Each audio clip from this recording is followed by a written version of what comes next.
strong position for Letterkenny. It provides better surgical capacity, and what this will be now is 2 theatres in Sligo and 2 new theatres in Letterkenny to do day case procedures. So we're talking about things like biopsies or carpal tunnel treatment or cataract or getting your tonsils out. Simple sort of surgeries that are done that you turn up at 7:15 in the morning and you're on a trolley, you go all the way through and you leave and somebody takes you home at 1 or 2 o'clock in the day. Letterkenny University Hospital will see the development of a 2-theatre surgical hub beside the existing hospital building, along with the addition of 30 ambulatory day oncology chairs, 15 of which are new and 15 of which are replacements. The design of the new surgical hub will allow for future vertical expansion, addressing long-term need for additional bed capacity in the region. To support this, a full development control plan for Letterkenny site will be commissioned to guide the sequencing of future developments. The full interview of the Health Minister will be coming up shortly on this morning's 9 till noon show. The man that died after being pulled from the water near Bundoran on Saturday afternoon is understood to have worked as a musician in London. Emergency services were called to the diving boards area near Bundoran, where the man aged in his 70s was rescued from the water. He was taken to Sligo University Hospital in a critical condition and has since passed away. A transatlantic trade war has been averted with a new tariff deal struck between Europe and America. US President Donald Trump and European Commission President Ursula von der Leyen have agreed a 15% rate on EU exports to the US following an hour-long meeting in Scotland yesterday. However, a 0-for-0 arrangement has been agreed for aviation, while Mr Trump has suggested the pharma sector will be dealt with separately. And finally, Buncrana Roads policing unit seized a car using a stinger device after the driver attempted to flee a checkpoint. The motorist tested positive for cocaine at the stop in the Bridgend area in the early hours of yesterday morning. The vehicle was driven dangerously for a distance before Gardaí brought it to a halt. Court proceedings will now follow, and the driver will also have to apply to the district court judge in order to get the vehicle back. Looking now to weather, today will be mainly dry with a fair amount of cloud, some sunny intervals and perhaps a few showers, with highest temperatures of 16 to 18 degrees. That's all for now from the newsroom. Back with more at 10. Between packing, passports and racing to check in, holiday prep can be, well, pure chaos. But your travel money, that you can tick off long before you leave. Pop into your local post office today to sort your travel money in either cash or card instantly. And now, An Post will even buy back your unused cash when you return. If you haven't spent it all on ice creams, that is. Visit your local post office today. An Post Money, making better happen. T's and C's apply. An Post Money currency card is issued by PPSE USA pursuant to licence by MasterCard International. PPSE USA is authorised by the National Bank of Belgium and is regulated by the Central Bank of Ireland for conduct of business rules. An Post is authorised by the Minister for Finance to provide foreign currency cash. FX cash buyback available in selected post offices for purchase of selected notes only. The county's #1 talk show, the 9 till noon show on Highland Radio.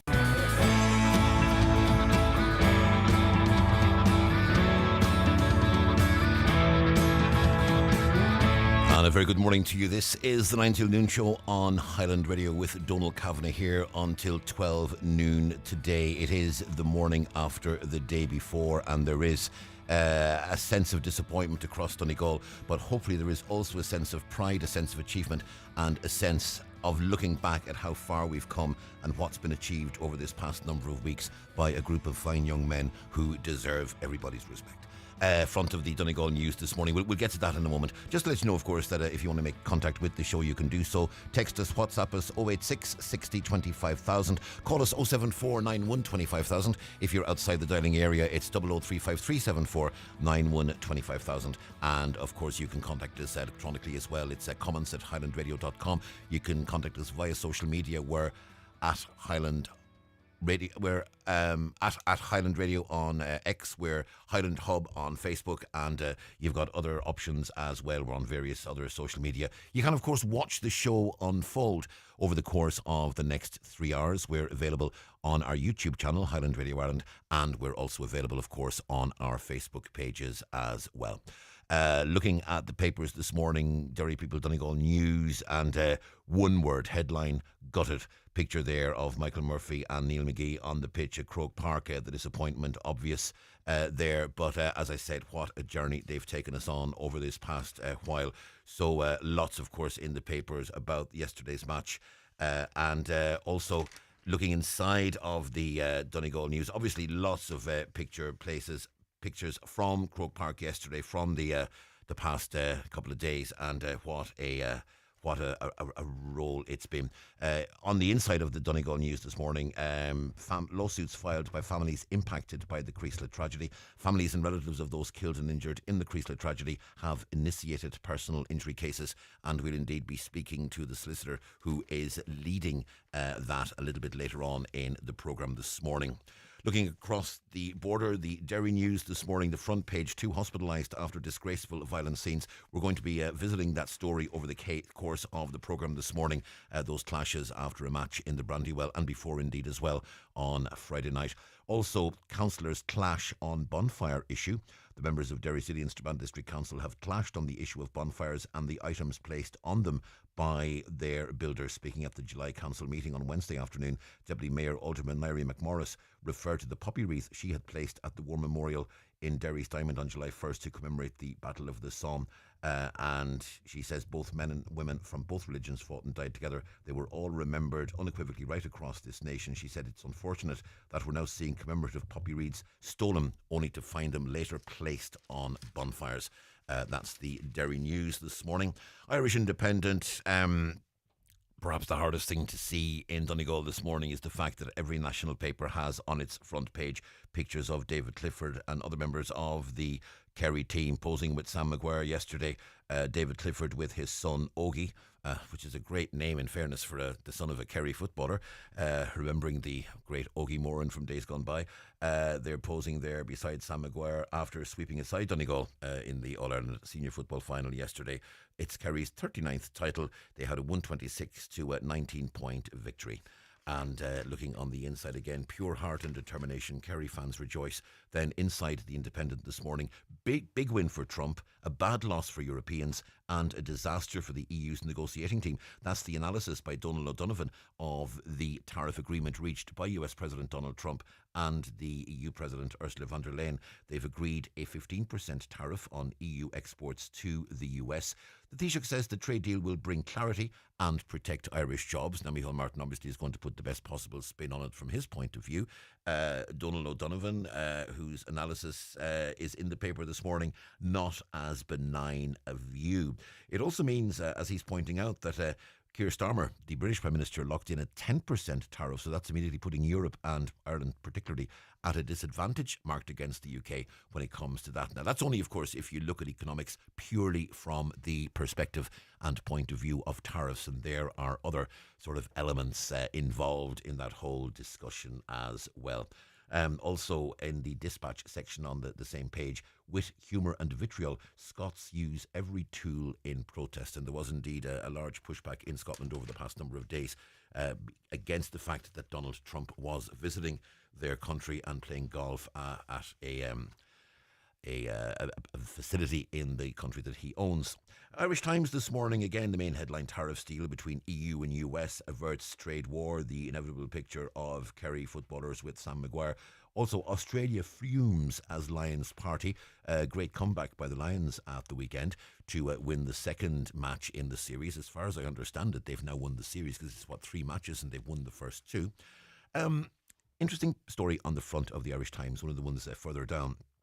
There's been a lot of discussion about who's going to contest the presidential election for Sinn Féin later this year, with a growing sense of momentum behind the idea. And this, I think, was largely pushed by Matt Cooper on the Path to Power podcast that he does with Ivan Yates.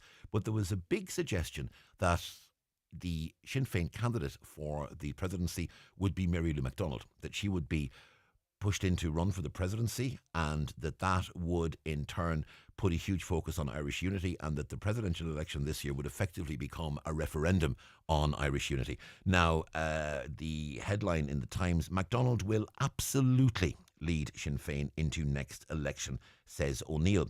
And that's Michelle O'Neill, who is the First Minister north of the border. And Michelle O'Neill has given a wide-ranging interview with the Irish Times, and she says that she unequivocally supports Mary Lou McDonald, and that neither does she have any interest in taking on the role of president herself. She says she does not want to be party leader. She sees no vacant position there, and she sees the role of First Minister is her priority. That's where she needs to be, because there is so much to do in the north in terms of building for the future and giving people hope. I'm more than content where I am, she said, adding, "I also love being vice president of the party and working alongside Mary Lou." So that's, if the Irish Times is to be believed, we will not see either Mary Lou McDonald or Michelle O'Neill on the ballot paper for Sinn Féin when it comes to the presidential election. Of course, that raises the question, who will contest for the party? And we'll be seeing that being discussed over the course of the coming weeks. Front of the Irish Daily Mail, "My dad is king of the kingdom." Again, that same picture of David Clifford with his son Ogie. "Awkward truth about Gwynnie's wellness empire." Is it my imagination? Or does the Irish Daily Mail have a story about Gwyneth Paltrow and, is it Gloop or whatever is the name of her company that produces stuff? They seem to have a picture of and story about Gwyneth Paltrow on their front page at least once a week. It's a strange thing. I don't know if someone in the Irish Daily Mail just has this thing about Gwyneth and Gloop. I'm not quite sure. On the inside, teachers ought to have the same holidays as civil servants, according to a poll. Almost half of us believe teachers' month-long summer holidays should be in line with other public service jobs. Up to 30% of respondents are opposed to the change, while 25% don't know if holidays should be altered. The support is, and that's a people's poll conducted by the Irish Daily Mail and Amoric. And teachers' unions, the ASTI, INTO and TUI were contacted for comment. Now, I have a brother who is a music teacher in a secondary school in the southeast. And he has a standard response that whenever anyone says to him, "Oh, teachers' holidays," his response is always, "Well, off you go and get a H-tip." That's always his response. And it's one of those annoying responses that's really actually difficult to actually come back to. And then a lot, of course, inside the paper about the Trump-von der Leyen discussions there. Let's move on to the tabloids and the red tops. Healy Rage is the front of the Irish Daily Star, and you may have seen this story over the weekend that as Danny Healy-Rae was making his way to Croke Park for yesterday's All-Ireland final, he was pushed by a Garda, allegedly, and he says he is going to file a complaint because he was pushed on the way to Croke Park. "We did not deserve that," he said. "I expected better from the Gardaí." And then a lot more, obviously, on the Irish Daily Star with regards to sport. Also, Galway races coming up. So I think all the tabloids pretty much now have got Galway races previews. So a lot of that taking place. Again, put it there, the front of the Irish Daily Sun, it's the tariff story. When you look on the inside of the Irish Sun, Gaza food aid. Israel pauses attacks as 2 million face famine. Now, the Israeli military began a limited pause in fighting in 3 populated areas of Gaza. The daily 10-hour halt comes as international outcry grows over surging famine in the region. Now, the Israelis are calling this tactical. Now, what tactical basically translates into is it suits us. That's basically what tactical means. It suits us. So it's hopefully going to allow some aid to get in there. I also strongly suspect that what actually gets in over the course of this tactical pause will barely be 10%, if that, of what's actually needed in there. But hopefully that will bring some immediate relief to people in Gaza. It will not solve anything, but hopefully it'll bring some immediate relief, and that we'll see more movement on this in the course of the coming weeks and months. The only hope really is that this may be Israel taking account of international opinion and what's being said in terms of the huge risk now of all-out famine. The blank Israeli denial that people are starving, I think, really flies in the face of the actual evidence that's coming forward in pictures we're seeing and the evidence that we're getting from Gaza. The other question, of course, is Israel going to actually permit international journalists and reputable independent journalists into Gaza, so we may actually sort of get a real picture of what's happening there, and hopefully that will happen in the not too distant future as well. And evil killer only got 2 years, but she abused dad for a decade. Family appealed to DPP over a lenient prison term. That's the killer of granddad James Ryan had previously assaulted her own daughter. The Irish Sun is revealing this morning a long, long story there about that particular situation. Now, that is the way things are looking this morning on the papers. Before we go any further, just I want to remind you of something, because last year, doctors and consultants at Letterkenny University Hospital and GPs around the county and other medical professionals, clinicians and community leaders all came together and they issued a pre-election statement calling on local politicians to prioritise health. Over the course of that discussion in the newsroom, we spoke to Anya Keating, who is a consultant at Letterkenny University Hospital. And I just want to play you a little clip of what Anya Keating had to say to us when we put the question to her. What is it that is needed at Letterkenny University Hospital? We need equitable funding for the hospital, and we're not looking for extra funding, we're just looking for equitable funding. We're looking for a surgical hub for Donegal, modernisation of the intensive care unit and a minor injuries unit for the county of Donegal as well, to try and ensure that we get adequate staffing, educational resources and infrastructure for the hospital enacted. We are in a very unique position. We are in the northwest of Ireland, and I don't need to kind of tell people, but that has a huge consequence. We are geographically isolated. We don't have adjacent Model 4 hospitals to us, and that has a huge impact on the delivery of services and what we can offer patients here. So what we want to make sure is that we can offer the adequate resources and services for patients in this region, because we don't have the luxury of being so close to Galway or Dublin. Right, that's what Dr. Anya Keating, a consultant at Letterkenny University Hospital, had to say to us last year ahead of the elections, when doctors, consultants and community leaders issued their 5-point plan urging local politicians to prioritise the health needs of the region in their election campaigns. As you'll have heard on the headlines with Donna Marie at 9 o'clock, we have had an announcement this morning from the Health Minister, Jennifer Carroll McNeill, that there is to be a surgical hub in Sligo and a surgical hub in Letterkenny. And we're going to hear from Minister Jennifer Carroll McNeill after this short break. Daily newspapers are courtesy of Cosgrove, Centra and Diner, Mountaintop, Letterkenny. It's the 9 till noon show with Barry Brown Cars. Driving value with Suzuki's incredible 10-year warranty and 0% finance. Visit Barry Brown Cars in Milford or Donegal Town today. Your journey to 10 years of worry-free motoring starts here. Did you know lots of babies feed much more in the evening than during the day? When you get used to your baby's routine, you can adjust yours too, so you can sit down and feed when your baby is usually hungry.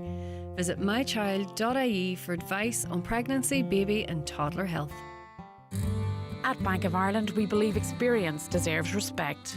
That's why we've created a unique advisory service just for our senior customers.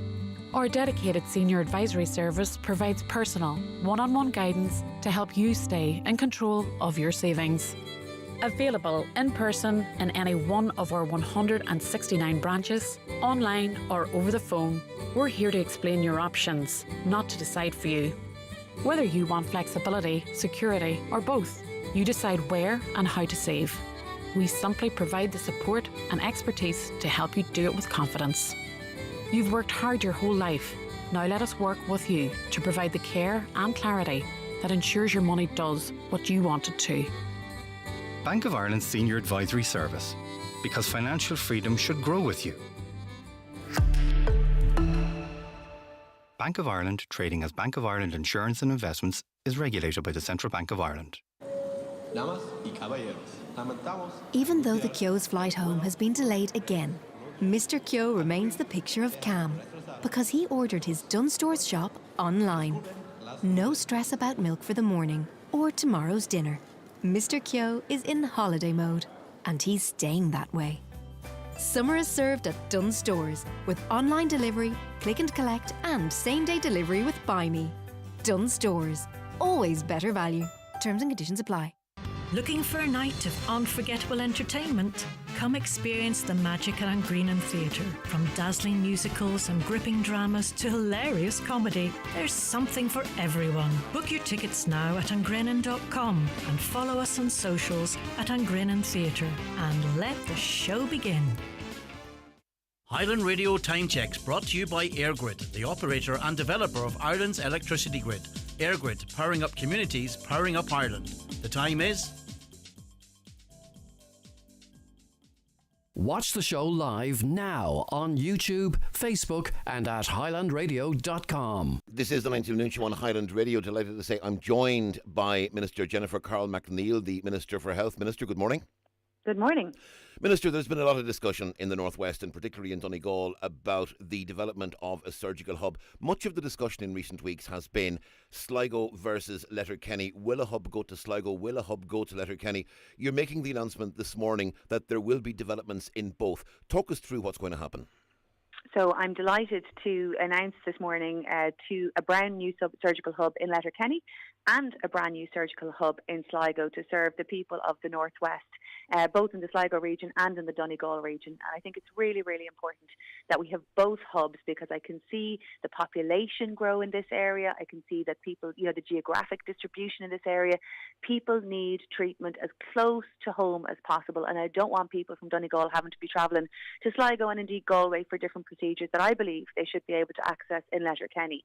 I think it's a strong position for Letterkenny. It provides better surgical capacity, and what this will be now is 2 theatres in Sligo and 2 new theatres in Letterkenny to do day case procedures. So we're talking about things like biopsies or carpal tunnel treatment or cataract or getting your tonsils out.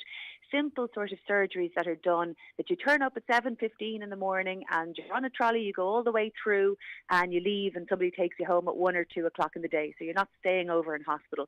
This is for the more simple, straightforward surgical procedures that are very, very necessary, can relieve a lot of discomfort and pain, but for which you don't need admission to an acute hospital. And they should be separate from acute hospitals and not interfered with by, large activity in the acute hospital. So I think it's really important that we have a surgical hub in Letterkenny, really important that we have a surgical hub in Sligo. And you're right, there was a lot of discussion about where to have it. And I really want to thank the people of the Northwest across the board for their engagement with me, for their dialogue with me, for giving me the opportunity to listen to them and understand the region that bit better, and thank them for their patience with me as I asked them for a month to really get a proposal that I was comfortable with. I really want to thank the Oireachtas members in Donegal. I want to thank, Manus Boyle and Nicky Gallagher and Charlie McConalogue and Patrick Hope Gallagher and Niall Blaney and Pierce Doherty and Porrick McLaughlin, all of whom engaged with me, listened, helped me understand the region a little bit better. I really want to thank the doctors, surgeons of the Donegal region who spoke with me not once but twice and helped me to understand the different evolution of things within Letterkenny Hospital, the pressures that they were under, the opportunity that they felt they needed. And I'm so glad now to be able to support all of those people and support the region more generally, support the people of Donegal and the region more generally by making sure that they have access to small surgical procedures as close to home as possible, which is what Sláinte Care is all about. The argument about the need for a surgical hub ran on 2 levels. There was the immediate importance of getting more surgical capacity to bring down waiting lists, to get people the treatment they need faster. That you've addressed. The other element of the discussion, and this particularly would have been coming, I'm sure, from your point of view, from the consultants, from the clinicians, from the doctors, is that there is a recruitment difficulty in Letterkenny University Hospital, where the hospital has a perception that's been echoed and iterated many times, that if you work in Letterkenny University Hospital, you're likely to have procedures cancelled on a regular basis. You could be a surgeon who's not working because you can't work because all elective procedures have been cancelled. The worry was that if you didn't have something like a surgical hub that could actually ensure that surgeons got to operate and surgeons got to work, you wouldn't attract them to here. Do you believe what you're announcing today will be enough to actually attract people to Letterkenny, make Letterkenny University Hospital a more attractive place for people to come and develop their careers? I think it's important that there is that additional surgical capacity, but I don't want the surgical capacity to be seen as an excuse for elective surgeries having to be cancelled. The management of the hospital is very important as well, and I'm very conscious that, for example, the hospital in Waterford is a very, very busy hospital, but they don't cancel elective surgeries. They are managing both the people, the flow of people through the hospital, so they never have anybody on trolleys and they never cancel elective surgeries. And so while I think it's very important to add surgical capacity so as to be able to deal with waiting times and support people who need small surgical procedures, I don't want it to be seen as the panacea to all things when there's also an element of the management of the hospital to make sure that people are getting elective surgeries where they have been scheduled for it. They shouldn't necessarily be cancelled. But I think it's also important, this is not the only announcement I'm making for Letterkenny today. I'm also confirming support for the HSE's recommendation to provide additional ambulatory day oncology treatment chairs. So we're going to have 30. 15 are going to be replacement and 15 new oncology day treatment chairs for Letterkenny University Hospital. And I'm also, a third announcement is I want to support Tony Canavan and Sean and the team to make a longer-term development control plan for Letterkenny University Hospital, to really plan this hospital now into the medium and long term. As other hospitals have come together and developed a plan for what do we need now over the next 5, 10, 15 and 20 years, and how are we really going to drive the growth of this hospital to support the needs of the people. So I'm confirming my support to do that as well. So I don't, I cannot put it any further. I am behind Letterkenny University Hospital. I am behind its success on a day-to-day management basis, the development of the surgical hub, the additional oncology treatment chairs, and the longer-term development of the hospital. So I hope that that expression of support by the government, by myself and by the HSE in Letterkenny will act as a huge signal to doctors that there is a strong future for Letterkenny University Hospital, that it is a place that is an exciting place, is a strong place to work. I'm so proud of Letterkenny. It's a fully public hospital delivering for people's needs, supported there just across the road with the Errigal community virtual ward hub, where people are being supported right out in their own homes, right across Donegal, people with respiratory disease, cardiology issues, being supported as close to home as possible. So I could not make a stronger expression of support, I think, for Letterkenny University Hospital than announcing A, a surgical hub, B, 15 new and 15 replacement oncology treatment chairs, and see the support for a development control plan to really drive Letterkenny Hospital now over the next generation for what it needs for the people of Donegal. You're speaking about this plan allowing for future virtual expansion. Does this mean that we could see this actually amplified, as it were, to become the full ambulatory centre that's been spoken about by Sean Murphy in the hospital and by the HSE as one of the ultimate goals for Letterkenny? I think so, and that's up to now to the local management and to the HSE to put the plan around that. I've signalled my support for that sort of development, and it's up to them now to place the detail around it. But certainly I expect now the planning, the design and the planning for the hub to get along as quickly as possible. I expect Tony Canavan and Sean to be able to deliver that as quickly as possible. The support is there, the funding will be there, and it's really a question of now working to make sure it's delivered, to have these two theatres operating as quickly as possible. There will now be 8 surgical hubs around the country. There's one operating already in Mount Carmel in South Dublin. Another will be opening in Swords by the end of the year. And already I'm seeing a big difference in the increase in the number of treatments happening in Mount Carmel. So people are going there for steroid pain injections or small surgical procedures, and it's beginning to have an impact on the length of time that people are waiting in that region. It's managed by St. James's Hospital. These surgical hubs make a difference, and that's why the doctors and the professionals in Donegal were so committed to achieving one. I was there in Letterkenny Hospital on the 1st of May. I've had 2 meetings since with the medical professionals there. I've had a good meeting with the Oireachtas members. I really want to thank everybody for their engagement and thank them for their patience as I asked them to give me a month, to give me the month of July, to let me make sure that I was making the best set of plans, the best set of decisions for the region. And I'm so happy to be here now at the end of July to be able to offer this support of the Irish government for Letterkenny, for Donegal, to listen to the people of Donegal and respond back with what I believe are the services that they're going to need with a growing and an ageing population. It's great to have an ageing population, but they're going to need more medical procedures as we all age. As we all age together, we're going to need more medical support. So this growing and ageing population right across the northwest and Donegal and Sligo together both need this surgical hub facility to be able to make sure that the people of the northwest are getting the medical treatment they need as quickly as they can, as close to home as they can. You've said you want to see this developed as quickly as possible. In terms of timelines, where are we in terms of identifying a site, in terms of securing planning, and realistically, what do you believe is the time frame? So the site will be on the hospital campus itself, so that does make it a little bit more straightforward. And after that now it really is, there's a plan there that my department officials have been working with the HSE, developing the basics, the outline of the plan. It is now a question of taking that forward. I don't want to be too tight on the time frame because I appreciate we have to go to tender and a few other different things to get it built, but I certainly expect to see this progressed extremely quickly, and I can assure you that I and the Oireachtas members from Donegal will be engaging very, very closely with the local management and with Tony Canavan and the HSE to make sure that this is delivered for the people of Donegal. Would 2 years be a reasonable target? I would very much expect to see it open within 2 years. I very much expect to be back within then. But, let's see what the tender processes and everything goes. But yes, I would expect so. Minister Jennifer Carl McNeill, thank you very much indeed for speaking to us this morning. You're tuned to the 9 till noon show with Barry Brown Cars, where your new 252 Suzuki comes with 0% finance and a 10-year warranty. Visit Barry Brown Cars in Milford or Donegal Town for 10 years of peace of mind motoring. If you're aged 59 to 70, we will invite you for a free HSE bowel screening home test.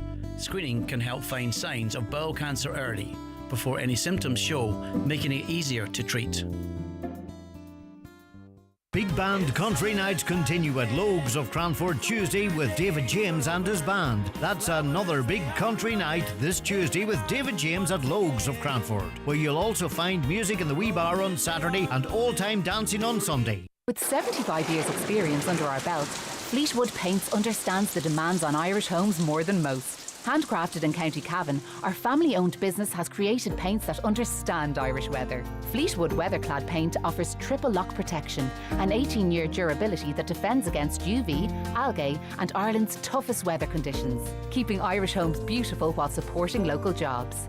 Fleetwood Weatherclad, Ireland's ultimate exterior paint. Visit fleetwood.ie or your local paint stockist today. Your next new car is waiting at Manor Motors, your Opel dealer in Donegal. This 252, get a €1,000 trade-up booster on any Opel model and enjoy 2.52% finance. Choose from the bold new Corsa, stylish Astra, eye-catching Mokka or all-new Grandland. Available in petrol, diesel, hybrid and electric. Don't miss out. Visit Manor Motors in Manor Cunningham or see manormotors.ie. Manor Motors, your trusted Opel dealer in Donegal.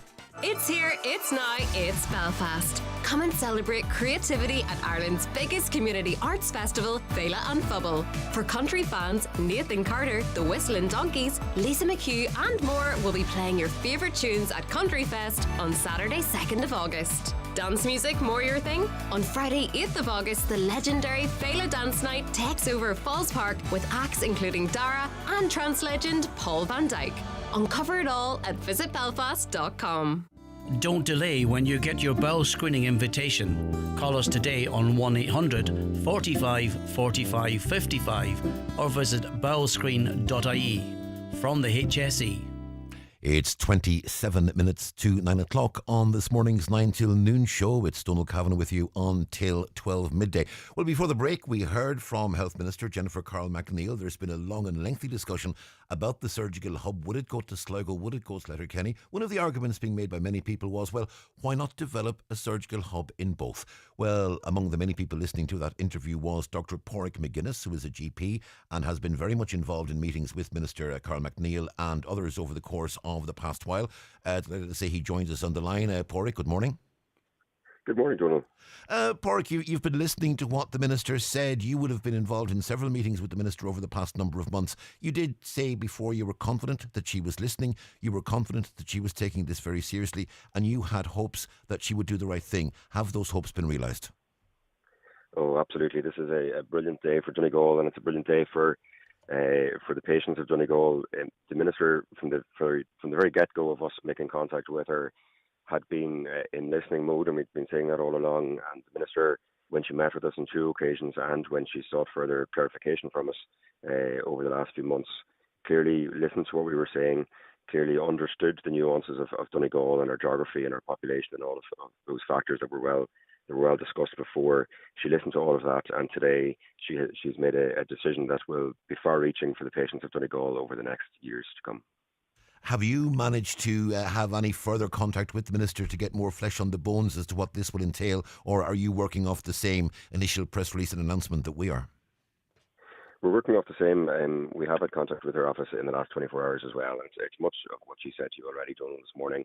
Her expectation is that the hub will be delivered quickly, and that the hub will be used to sort of expand other services in Letterkenny as well, which she's just told you about. For me, I guess this shows the importance of a campaign and shows the importance of what happens when we all work together and we're all singing off the same hymn sheet. It tells me that when, as doctors, that we put our weight behind a campaign, and then when we get our politicians on board, and I want to thank them this morning, Donal, in particular. So I want to thank them for staying the course with us, for believing that this was the right thing from the get-go, and for working hard in the background.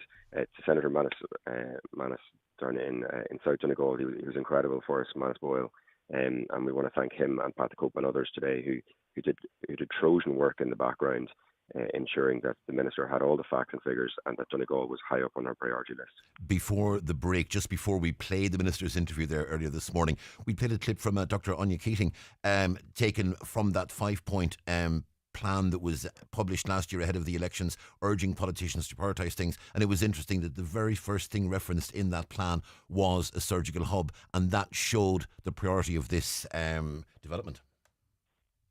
Absolutely. Look, only articulated well to you then, and in the months after that, that the surgical hub was one of the 5-point plans that we had for Letterkenny. And I guess one of the things we have to do now is to work with Michael Sugrew's team and his Model 3 report and ensure that we do implement as much of that report as we can, because the future of Letterkenny depends on it. Today is a great day. It means that the government and the Minister in particular has faith in the hospital, the people who work there, and she's taken a real particular interest in Letterkenny, and we want to thank her for that today. So today is a good day for Donegal, and we look forward to working with the Minister on the surgical hub and on other things over the next number of months and years. Well, you referenced Mr. Michael Sugrew there, consultant breast and general surgeon at Letterkenny University Hospital. Delighted to say that he's with us on the line. Michael, good morning. Good morning, Donal. Michael, you've heard what Pádraig had to say, and you've heard what Minister Jennifer Carroll MacNeill had to say. Do you share Pádraig's enthusiasm with the Minister's announcement this morning?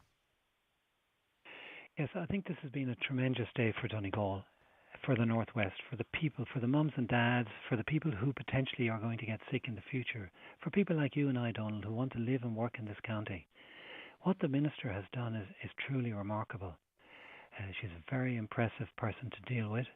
And what's really crucial, and I think it's a great day not just for Donegal but for Irish healthcare, because what the Minister has done is looked at the data and the evidence. And the evidence is overwhelming that we needed to have a surgical hub based upon our population, our needs and our activity levels. And remarkably, she's produced this in addition to enhancing oncology. So these are two very urgent needs for the people of the Northwest. And she's a very impressive person to deal with. I think it's fair to say, Donal, before we met her, I'm not sure if the word angry might be the right word, but we were very concerned for the people.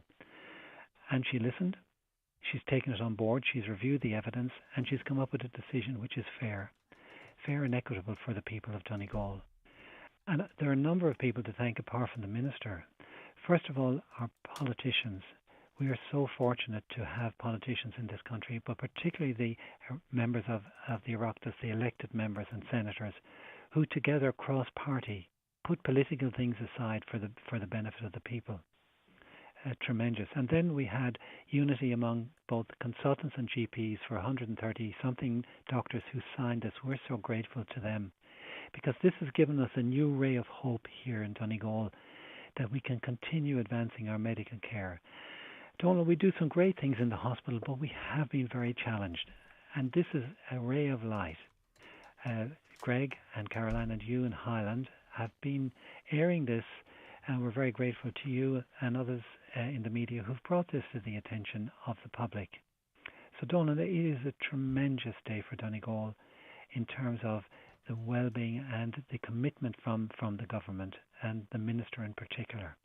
One of the points that Pádraig made there was that you've been working very closely with your team on producing reports and producing documents, and there seems to be one issue at Letterkenny University Hospital, and it can be best summed up, and I'll do so as a layperson. Letterkenny, it seems to me, is a Model 3 hospital effectively doing the work of a Model 4, and that creates a huge gap that needs to be bridged. Would that be a fair summation of the situation? Well, what we've done, Donal, in terms of Model 3, for your listeners out there, the Model 4 is the principal university hospital like Galway, St Vincent's, the Mater, Cork University Hospital. And underneath that, there are 17 Model 3 hospitals, such as Drogheda, Tralee, Sligo, Castlebar, Mayo. We are the second busiest Model 3 hospital in the country. We have unique things in our service, such as breast cancer, rectal surgery. So no other Model 3 hospital in the country does this. In addition, our activity levels with 27,000 admissions per annum, it's a really, really big hospital that can't go anywhere and has to be funded. So you mentioned the word Model 3. There were a team of whole hospital consultants working on this Model 3 report, which I lead out on. And this is an important development because it stems from a report, Donal, 2 years ago, identifying that hospitals in regional and rural Ireland are in difficulty in terms of recruitment and retention. What the Model 3 report identified for Letterkenny and the work that the team and I have done over the last 9 months is identified we have a problem with funding, we have a problem with staffing, and the Minister today has really changed the playing field in Ireland. She has recognised that there has to be equity and fairness based upon data and evidence. And we are the second busiest Model 3 hospital in the country. And giving us the start of the resources that we require is tremendous, and a great credit to her and our politicians and the consultants and GPs who signed that letter.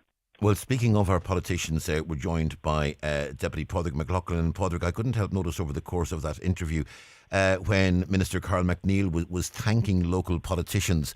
The usual thing is if it's a Fianna Fáil minister, they'll thank the Fianna Fáil politicians or they'll thank the Fine Gael ones if it's the coalition. I think this is the first time I have ever heard a minister from one of the government parties actually thanking yourself and Pierce Doherty. That must surely point to some interesting conversations behind the scenes. Yeah, I mean, this is a mighty day for Donegal, an absolutely mighty day. And, you know, my first praise goes to the 171 doctors, GPs, consultants who stood up for the people of Donegal, who are at the front line in their communities and said that this cannot stand, made the case based on evidence. And all we ask for in Donegal is not special treatment, just that our people are not second-class citizens, that they have the same equality in healthcare, the same access to surgical procedures, to operations, to care as everybody else across the state. And that was the basis of the campaign. It's a huge victory for our people. And I'm just immensely proud of our doctors, consultants, and our campaigners out there, people who have had to suffer, with all of the setbacks over the years, all of the long journeys. And yes, it has been a cross-party effort. This was about putting on the Donegal jersey. We believed in the arguments that we had. We believed in the evidence. And Donal, I'm mindful of yourself. You have been, in Highland a long time, shining a light on the issues with the hospital. You know better than most, just how long the journey has been to get to a point. And we won't stop now. I mean, as Porrica says, we will look to implement Michael Sugary's report. But this is a huge day of hope. It is a mighty victory for our people. It's an indication of what can happen, it seems to me, when everyone gets together and works off the same hymn sheet, because a number of our calls are coming in and what they're saying is, look, it was so obvious that there was cooperation between the medical profession and community leaders right across the board. There was cooperation between the politicians. It's clear that you, Pat the Cup Gallagher, Charlie McConalogue, Charles Ward, Pierce, Nicky Bradley, Manus Boyle, all of you got together, and whatever political differences you might have had outside that room, you were 110% united inside it. Yeah, and I have to say a huge credit. I mean, for years, and you know this, Donald, for years we have shone a light on the neglect of the hospital. The fact that, based on the population, based on the inpatient numbers, we were just neglected, left behind. The model system, the whole mentality of senior HSE was we were out of sight, out of mind. But our doctors and our consultants refused to accept that. They gathered up the evidence. They educated the politicians. They went and met them. And remember, it's the TD senators, it's the 5 HSE forum councillors. It's across the board. And I could see that there was a big turning point there a few months back. And I said this to you, Donal, and said to Greg, when I was at a meeting, and I had this dread. The surgical hub announcement, we knew that the HSC senior people were going to go with Sligo again. We were going to be left behind again. And for the first time in a long, long time, every single politician, government and opposition, held the line. They were briefed properly by the doctors and surgeons. They held the line. They stood up for Donegal. And that has been the turning point. Apparently, I was speaking to a colleague, David Cullinan, who's Sinn Féin health spokesperson down in Waterford. He tells me what turned around the situation in Waterford in their hospital was government and opposition putting on the jersey for the county, working with the doctors and the clinicians and consultants, and turning it around. So that's where we're at in Donegal, but we can never go back now. We can never accept second-class citizens. This is the start of it today. We want now equality in funding for our hospital. We want a proper hospital where people don't have to travel to Galway and Dublin and all of that. So it's a huge day for our county, but we won't stop now. Dr. Pádraig McGuinness, I want to go back to you because you've been very much identified with the GP element of this, would we call it with a small c, a coalition, because it's clear this has been a coalition. This has been everybody working together, doctors, medical professionals, community leaders, politicians, etc. You've been involved in this conversation from the off. As we said, you've been involved in several meetings with Jennifer Carroll McNeil. The way Pádraig McLaughlin is speaking there, it sounds like this is not just a surgical hub in Letterkenny University Hospital. This is almost redefining health provision right across Donegal, and that's going to have long-term ramifications. Is that a fair summation? Oh, absolutely, Donal. So I guess it's never worked. It's never happened before that we've had all the politicians together. It's never happened before that we had all the medics together. And when you get those two powerful groups together to work together, it just shows what you can achieve with that. And I suppose this is the beginning today, as Pádraig has already said. And we look forward, as the GPs, to working with the consultants. I mean, we're as invested in the hospital as anybody else, obviously, because it's all of our patients that are going there and using it. And I look forward to working with everybody over the next years to make sure that actually we make Letterkenny Hospital the best it can be.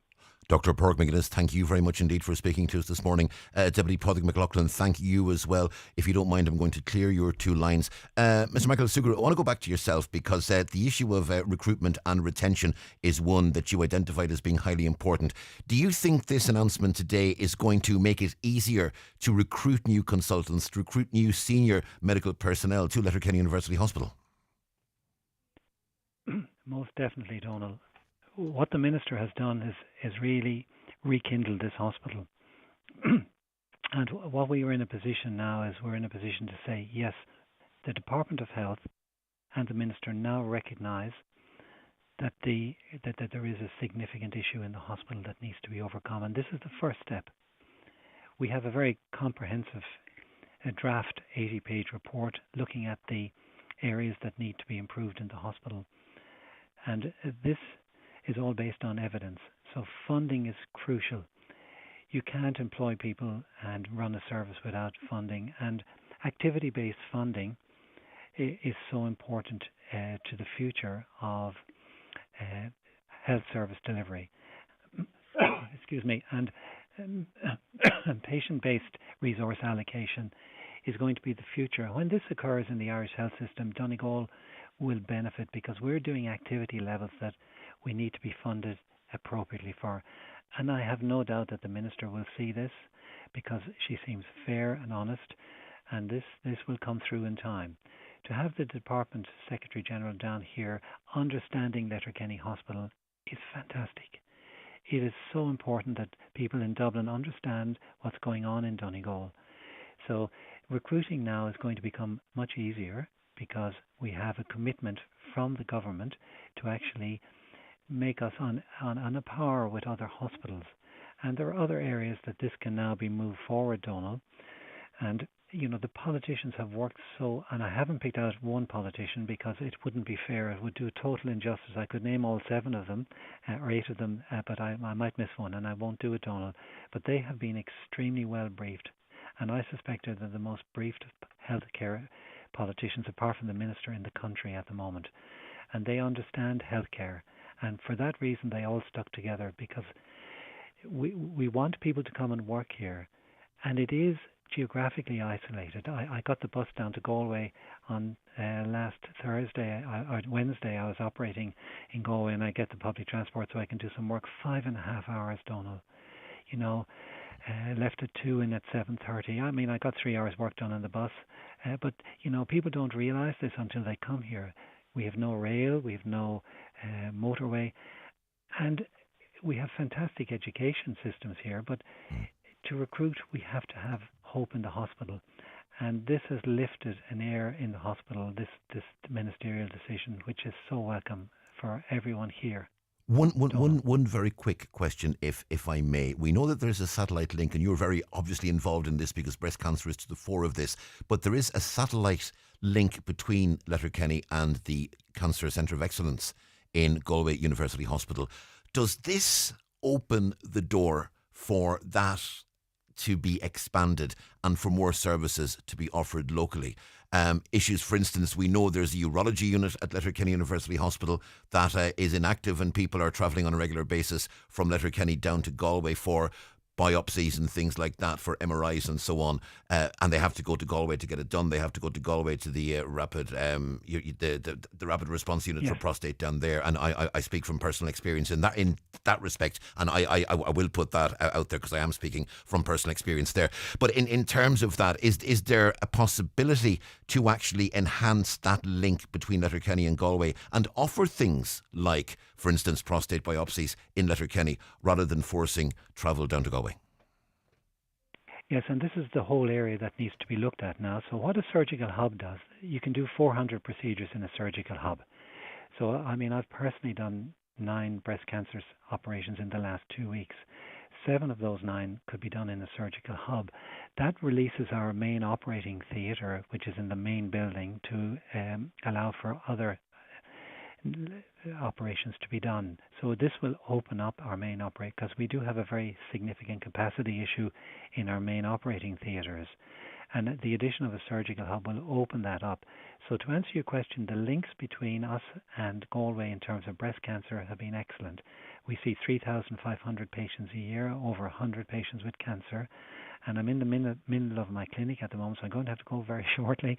But what it does is it allows us to enhance urology. It will open up urology in particular. It'll allow new areas in orthopedics, gynecology. I mean, there's some tremendous things have been done in the hospital. The gynae unit under the leadership of Matt McKiernan and others have really transformed their approach to perimenopausal bleeding. The orthopedic team have some initiatives, and of course the surgery team as well. So this really opens up all those. So the answer to your question is yes. In addition, the addition of the oncology allocation by the Minister is tremendous, because the oncology service here is excellent, but it has been limited by capacity. So we've got great oncologists and great oncology nurses, but they have to have room to work in, and the allocation of oncology beds is a win-win situation for patients. Donal, could I be really rude? Because I absolutely, Michael, and please do. Listen, I just want to say before you go that we've had several calls saying, look, fair play to Michael Sugrue, to Anya Keating, and to other consultants at Letterkenny University Hospital, other senior personnel in the hospital as well. Without what you have done, this would not have been achieved. And a lot of people want to say thank you very much indeed. And we say it ourselves because you've been very cooperative, I know, with Greg and Caroline on the show as well. And you've been one of the linchpins of our coverage of this. And for that, we say thank you very much indeed. Michael Sugrue, good morning. Thank you. Thank you. We're going to go now to Senator Manus Boyle, who's joined us on the line as well. Manus, you first raised this in the Shannon in February. You've been one of a number of voices that have been very strong on this issue. A good day. Good morning, Donal. Yes, a great day for Donegal. I think this is a game changer for Letterkenny Hospital. And I think when I got started on this in early February, I raised it in the Shannon, I could see then what this meant to Donegal and how it could change Letterkenny General Hospital. So I'm just really over the moon today, to be honest, that the Minister's going to deliver the hub for us here in Letterkenny. In terms of the Minister, Jennifer Carl McNeill, she is a member of Fine Gael, your own party. You've obviously had discussions with her, as will your party colleague Nicky Bradley have had as well. Was it clear to you that she was starting to think this way of going with the 2 hub option? Yeah, well, to be honest, I've met her on a couple of occasions. I was even up on Tuesday, the Dolls and they're saying it's on recess, but I had stuff to get sorted, and I just met her in the corridor, and I just kept saying to her, you know, Minister, we need to get this hub in Letterkenny. And being honest, I was just over the moon when she rang me to say that she was going to deliver it. But she's one of the best people you could have in your corner. You know, she helped me out before in different things, and I knew myself that if it could be delivered, she would be the one that was going to deliver it. Manus Boyle, thank you very much indeed for speaking to us this morning. Joined also by Councillor Declan Meehan, a member, of course, of the Regional Health Forum, another one of the many politicians locally who've been campaigning on this issue. Declan, good morning. Good morning, Donal. Declan, we've had a number of conversations about this over the past number of months. You must be a very happy man today. Very happy. Look, it's fantastic news to wake up to. It's fantastic news for the county and for Letterkenny University Hospital. And I think that the most important thing that we can do today is a huge thank you to the doctors who rallied around this and campaigned so hard. And we as politicians took our lead from them, and they have really delivered, meeting with the Minister, meeting with ourselves, and today is just great news for the county.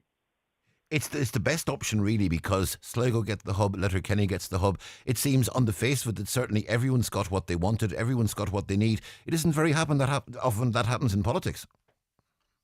No, it's not, absolutely. And I think that we also need to recognise, I suppose, the unity and the commitment that all politicians across the board had on this particular issue. It's also, I think, really, really important to iterate how important and effective campaigns can be. This is a campaign that has delivered. There were some naysayers about this, but actually what has happened is this campaign has been completely and utterly successful. So we're delighted with that. Finally, Declan, you have a background in community work, obviously, around Milford and further afield. The importance of community involvement in this and community push from community groups and others, patient groups and the wider community, that's been important too here. Absolutely. And look, this campaign obviously was a few months long, but people, and particularly community campaigners, have been in this game for an awful long time, over years and years. Donal, as you'd be well aware. And I think we have to give credit to them as well for being on the sidelines, being participants in this campaign too. Without the doctors, without the politicians, but without the community campaigners, none of this would have been possible. Councillor Declan Meehan, thank you very much indeed. Senator Manaspoil, thank you very much indeed as well. It's really good on a day like today to be able to bring such a positive story for Donegal looking into the future. It's the 9 till noon show. It's just over 2 minutes to 10 o'clock. We're going to take a short break. Back with news and obituaries after these. Sick of surprise car bills? You're tuned to the 9 till noon show with Barry Brown Cars, Milford and Donegal Town, your main Suzuki dealer in Donegal. Grab your 252 Suzuki now with 0% finance and a rock-solid 10-year warranty. How would you like fresh organic goodness delivered to your door in the Inishowen area? Every Thursday, White Oak's Acorn Project packs up 6 tasty seasonal vegetables and brings them straight to your home, delivery free. It's local, healthy and perfect for families who love good food. Taste the difference today. Order online at theasacentre.com or call 07493 848866. We are here to help. F93 F104.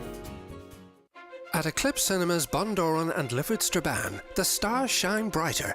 This isn't just a trip to the movies, it's a VIP experience. Sit back in luxury as your favourite pizza, yummy, hot food and a cold drink are delivered right to your seat in any studio. But for the ultimate treat, step into the Director's Lounge, our most popular destination. Enjoy the film, enjoy the food and savour the experience. Only at Eclipse Cinemas, Bundoran and Lifford Strabane. Hey Susie, I'm an undergrad. Do I qualify for a student grant? Is your household income below €115,000? Yeah. One sec. You could be eligible for support worth between €500 and over €10,500. You're joking me. Searching for jokes. If your household income is below €115,000, you may be eligible for support. To find out if you are, sussoutssusie.ie. Brought to you by the Government of Ireland. Highland Radio weather updates with McElhenny's. Find amazing savings across our departments with up to 50% off your favourite brands in our summer sale. Discover more in-store or shop online at mcelhennys.com today. Want stress-free motoring for the next 10 years? Today's show is brought to you by Barry Brown Cars, your main Suzuki dealer in Donegal with locations in Milford and Donegal Town, offering 0% finance and a comprehensive 10-year warranty on your new Suzuki. The Highland Radio Outside Broadcast team is hitting the road again. Join us live this Wednesday from 2:30 for Jive Time with David James, and again on Friday morning for Greg Hughes and the 9 till Noon Show. Both shows broadcasting live from the heart of the Mary from Dunloe International Arts Festival. We'll be soaking up the atmosphere and celebrating a jam-packed programme of music, culture and community fun. Check out the full festival lineup at maryfromdunloe.ie. Proudly brought to you in association with Kavanagh SuperValue Dunloe. Travelling to Dublin for business? Donegal Airport's same-day return makes it easy. Fly out at 7:55am and return at 6:50pm. Great fares and low-cost parking. Save time and book now at aerlingus.com. Terms and conditions apply. Instead of lying on the beach all summer, Lucy's spending every weekend watching children's football matches. But while other parents are screaming, "Advice?" Lucy's dreaming about the barbecue waiting for her at home, full of delicious burger goodness from Aldi. Butcher's Selection Irish lean beef burgers, topped with specially selected burger slaw, all served on a toasted brioche bun. Because parents need a post-match meal too. Good food, good mood from Aldi. Come along to the Glencolmkill Agricultural Show this Sunday 3rd, featuring cattle, sheep, horses, poultry and all marquee classes. A great family day with children's fun and live music. Enter their draw for a brand new Honda Quad or cash equivalent of €11,000. That's this Sunday at Glencolmkill Agricultural Show. McGowan Hearing, your audiologist experts now in Letterkenny, Buncrana and Carndonagh. Book your free hearing aid consultation in our clinic or your home across the northwest and beyond with Darren McGowan on 07191 00208. There's bingo every Monday night at Halfway House, Burnfoot. Doors open at 7:30 with eyes down at 8:30. €2,500 must go. The snowball is now €1,200 on 45 numbers or less. If you're not in, you can't win. That's Halfway House Bingo in Burnfoot tonight at 8:30. Live, on air, online and on the Highland Radio app. This is Highland Radio News. Good morning, it's Donna Marie Doherty with the news just after 10 o'clock. Letterkenny University Hospital is to receive a new 2-theatre surgical hub and 30 ambulatory day oncology chairs, 15 of which are new and 15 of which are replacements. The Health Minister Jennifer Carroll McNeill made the announcement this morning. A surgical hub has also been appointed for Sligo University Hospital. Minister Carroll McNeill spoke to Donal Kavanagh on this morning's 9 till Noon show. I don't want people from Donegal having to be travelling to Sligo and indeed Galway for different procedures that I believe they should be able to access in Letterkenny. I think it's a strong position for Letterkenny. It provides better surgical capacity, and what this will be now is 2 theatres in Sligo and 2 new theatres in Letterkenny to do day case procedures. So we're talking about things like biopsies or carpal tunnel treatment or cataract or getting your tonsils out. Simple sort of surgeries that are done that you turn up at 7:15 in the morning and you're on a trolley, you go all the way through and you leave and somebody takes you home at 1 or 2 o'clock in the day. Meanwhile, Dr. Pádraig McGuinness, who sat in several meetings with the Health Minister to lobby for a surgical hub in Donegal, says today's news is very much welcome. This is a brilliant day for Donegal, and it's a brilliant day for the patients of Donegal. The Minister, from the very get-go of us making contact with her, had been in listening mode, and we've been saying that all along. And the Minister, when she met with us on 2 occasions and when she sought further clarification from us over the last few months, clearly listened to what we were saying, clearly understood the nuances of Donegal and our geography and our population and all of those factors that were well discussed before. She listened to all of that, and today she's made a decision that will be far-reaching for the patients of Donegal over the next years to come. Bundoran and RNLI have released the details of the rescue mission, which seen a man in his 70s pulled from the water in the diving board area of Saturday afternoon. He later passed away from his injuries. The crew were tasked at 4:42pm to reports of a casualty on the rocks, and the boat launched with 4 volunteers on board. There was a rough sea with a swell of approximately 3 metres, resulting in poor visibility. The boat could see a lifeguard jumping into the water to a casualty who was also in the water. The crew then went straight in and recovered the casualty with both lifeguards and brought them back to the pier. The National Ambulance Service was there to take the man to Sligo University Hospital, and Gardaí later confirmed that the casualty had passed away. Government and businesses are analysing the details of a new EU-US trade deal and the implications it will have for our economy. Irish exports to America will now be slapped with a 15% tariff, although the arrangement for the pharmaceutical sector has yet to be confirmed. The Taoiseach and Taoiseach just say the deal brings much needed clarity, but there's a lot of work ahead. And US President Donald Trump and European Commission President Ursula von der Leyen said they're both pleased with the agreement that they struck in Scotland yesterday. It's a good deal. It's a huge deal. Yeah. With tough negotiations. This deal will bring us very close together, actually. It's a partnership in a sense. Buncrana Roads policing unit seized a car using a stinger device after the driver attempted to flee a checkpoint. The motorist tested positive for cocaine at the stop in the Bridgend area in the early hours of yesterday morning. The vehicle was then driven dangerously for a distance before Gardaí brought it to a halt. Court proceedings are now to follow, and the driver will also have to apply to the district court judge in order to get their vehicle back. And finally, over half of estate agents believe a lack of supply is the key factor influencing house prices. Most predict the price of a home will increase of an average of 5% over the next 12 months. The research by the Society of Chartered Surveyors of Ireland found, however, 60% believe prices will level off soon. President of the SCSI, Gerard O'Toole, says an average couple trying to buy a new home will only be able to afford it in one area. The affordability of an average couple, both working in the public sector, of a combined income of 107,000, seeking to purchase a standard new 3-bedroom semi-detached home. They availed of the Help to Buy scheme and had a 10% deposit, and they could only afford to purchase a home in one area, being Cork, with shortfalls in Wicklow, Kildare, Meath and Galway. Looking now to the weather forecast, today will be mainly dry with a fair amount of cloud, some sunny intervals and perhaps a few showers. Highest temperatures of 16 to 18 degrees. That's all for now from the newsroom. Back with headlines at 11 o'clock.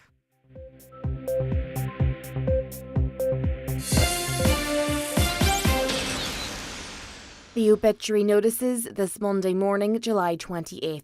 The death has occurred of Hugh Doherty, widow, Gransha Buncrana. Hugh's remains will be reposing at his late residence today from 6 o'clock. Funeral from his home on Wednesday morning at 10 a.m, going to St Mary's Church, Cockhill, for Requiem Mass at 11 o'clock, with burial afterwards in the adjoining cemetery. Family time from 10 p.m. to 12 noon. Funeral can be viewed on churchservices.tv. The death has occurred of Bernard Brian Carr, Crockcarra, Kilcar, reposing at Shovlin's funeral home Sandfield today from 5 o'clock until 8 o'clock, with removal afterwards to his late residence. House strictly private at all times. Funeral Mass will take place on Wednesday at 12 noon in St Cartha's Church, Kilcar, followed by private cremation in Lakelands Crematorium, Cavan. Family flowers only, please. Donations in lieu, if desired, to the Irish Cancer Society, care of any family member or McShane funeral directors. The funeral mass can be viewed on mcn.live. The death has taken place of Louise McLaughlin, née O'Brien, Tremati, Quigley's Point, formerly of Derry. Louise's remains are reposing in her home. Funeral from there tomorrow at 10:20 for 11 a.m. Requiem Mass in the Sacred Heart Church Muff, followed by interment in Derry City Cemetery. Funeral Mass can be viewed on mcn.live. The death has taken place of Bernadette Bernie Brogan, née O'Reilly, Rarg Nimwale Rua, Tammany, Fanad. Bernie's remains are reposing at her late residence. Removal from there at 22:11 tomorrow, arriving to St Columba's Church Massmount for 11 o'clock Requiem Mass, followed by a private cremation. Family flowers only, please. Donations in lieu, if desired, to the Oncology Department at Letterkenny University Hospital, care of any family member or McAteer Funeral Directors. Requiem Mass can be viewed live on the McAteer Funeral Directors Facebook page. The death has taken place of Lexi McLean, Clashy Gown, St Johnston. Funeral leaving his home this afternoon at 2 o'clock, going to St Johnston Presbyterian Church for 2:30 service of Thanksgiving, followed by burial in the adjoining graveyard. House private before the funeral this morning, please. Family flowers only, please. Donations in lieu, if desired, to St Johnston Presbyterian Church, care of any family member or Terence McClintock Funeral Director. For family information and more details regarding wakes and funerals, please go to highlandradio.com. Highland Radio. Deirdre, When you're picking your kids up at school, will you get mine too? I've run out of petrol and my insurance doesn't have breakdown assistance, so I'm stranded here. Don't tell the kids that though. They'll never stop slagging me. Real life, written by you, underwritten by Allianz. Get covered with breakdown assistance and 15% off car insurance policies at allianz.ie. Allianz plc is regulated by the Central Bank of Ireland. Standard acceptance criteria, minimum premiums and terms and conditions apply. Breakdown assistance is an optional extra. An additional premium applies. You're welcome back to hour 2 of the 9 till noon show here on Highland Radio. The first hour of the programme obviously dominated by that news that the Government and Health Minister Jennifer Carl McNeill have agreed to develop 2 surgical hubs in the northwest, one going to Sligo University Hospital, the other going to Letterkenny, along with a number of other developments, including 15 extra cancer oncology chairs that can be used for day treatments for people who have various cancers. And we heard there from Mr. Michael Sugru, who is a surgeon and consultant at the hospital, that that will allow other work be done on the grounds of Letterkenny University Hospital rather than requiring transfers down to Galway. A number of comments, obviously, in terms of that. Let's share some of those with you. Well done to Donegal on getting a reversal of a decision that made no common sense. Why did our doctors, TDs and citizens have to fight so hard to get this stupid decision changed? Now, I'm not sure, in fairness, there was ever a government decision to solely develop a surgical hub in Sligo. What the Minister and the government always said was we were going to develop a hub in the northwest and a decision hadn't been taken. The HSE had chosen that it was going to recommend that if there were to be one hub for the northwest, it would go to Sligo. But I'm not sure there was a government decision. But that being said, let's hope we can now keep this model working for forgotten Donegal by our TDs, senators, statutory businesses and community sectors. Donegal must not be forgotten again. Another caller says, I'm so delighted Donegal is getting a surgical hub. Can I congratulate the doctors and consultants that came together to speak for the people of Donegal, and to Greg Hughes, who constantly highlighted the importance of Letterkenny getting the hub. He talked about it every day he was on, and he should also get great praise. And I can absolutely confirm, as someone who has worked with Greg for the guts of 20 years at this stage, I mean, when Greg gets an issue like this, into his, he runs with it, and he runs, and he is dogged, and he is determined to see it through. And in fairness to Greg, that is the case. That's also the case, by the way, with Caroline and Shannon, who are the producers of the 9 till noon show. And I think the three of those as a team, Greg obviously on air, Caroline leading the charge behind the scenes, the three of those together, Greg, Caroline and Shannon, make a fantastic team. And there is no doubt that that helped to focus minds on this whole issue. Caller saying, why is Donal fawning over a minister making the right decision? You would think he is a Fine Gael supporter. I can tell you, caller, I am not an anything supporter. I do not have a political party. I do not follow any particular party. I make my voting decisions based on the issues of the day and the statements of candidates, and I'm not fawning over a Fine Gael minister. I am welcoming the right decision being made and facilitating others in doing the same thing if that's what they choose to do.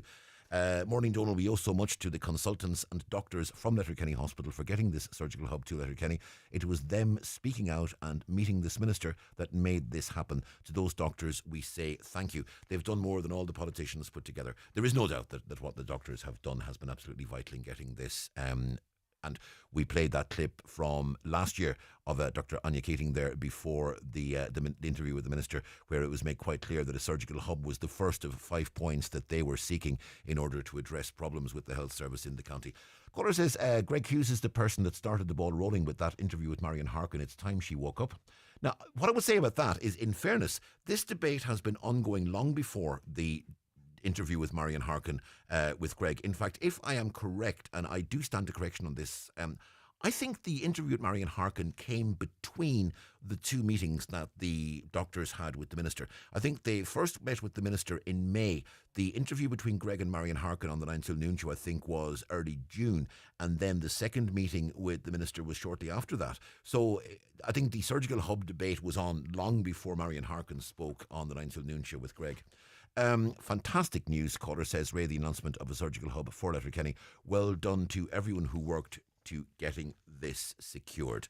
I travel to Sligo every 6 weeks for an eye injection. Will this new surgical hub end my travelling because it's a horrendous journey? I can't answer that specific question. I know there is an oncology unit over in the St. Connell's campus at the hospital. Now, I know there have been various changes at that unit over the past couple of years. I've had occasion to use that unit myself for other reasons. But in terms of whether this can get you not needing, a lot of this could be well down to staffing and recruitment and how they staff that particular unit. That remains to be seen. Certainly ask at the unit itself. It may be, and I hope it does, because the less travelling that has to be done, the better.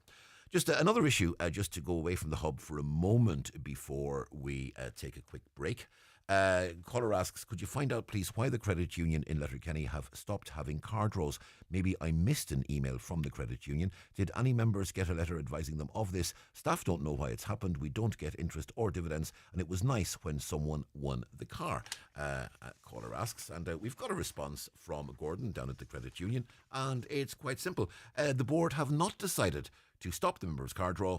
Plans are in motion to hold a draw before the end of this year. So there is a card draw coming up.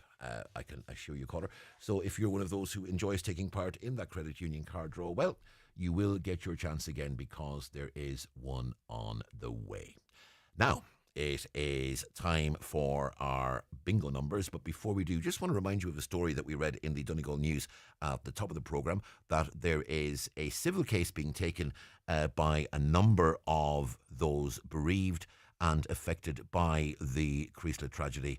And we will be getting more detail about that civil case and speaking to the solicitor who is leading it after a break. It is, as we say, now time for the bingo numbers. So if you play Vision Ireland Highland Radio Bingo, grab your books, grab your pens, and after a quick promo, we'll hand you over to Canis. The county's #1 talk show, The 9 till Noon Show on Highland Radio.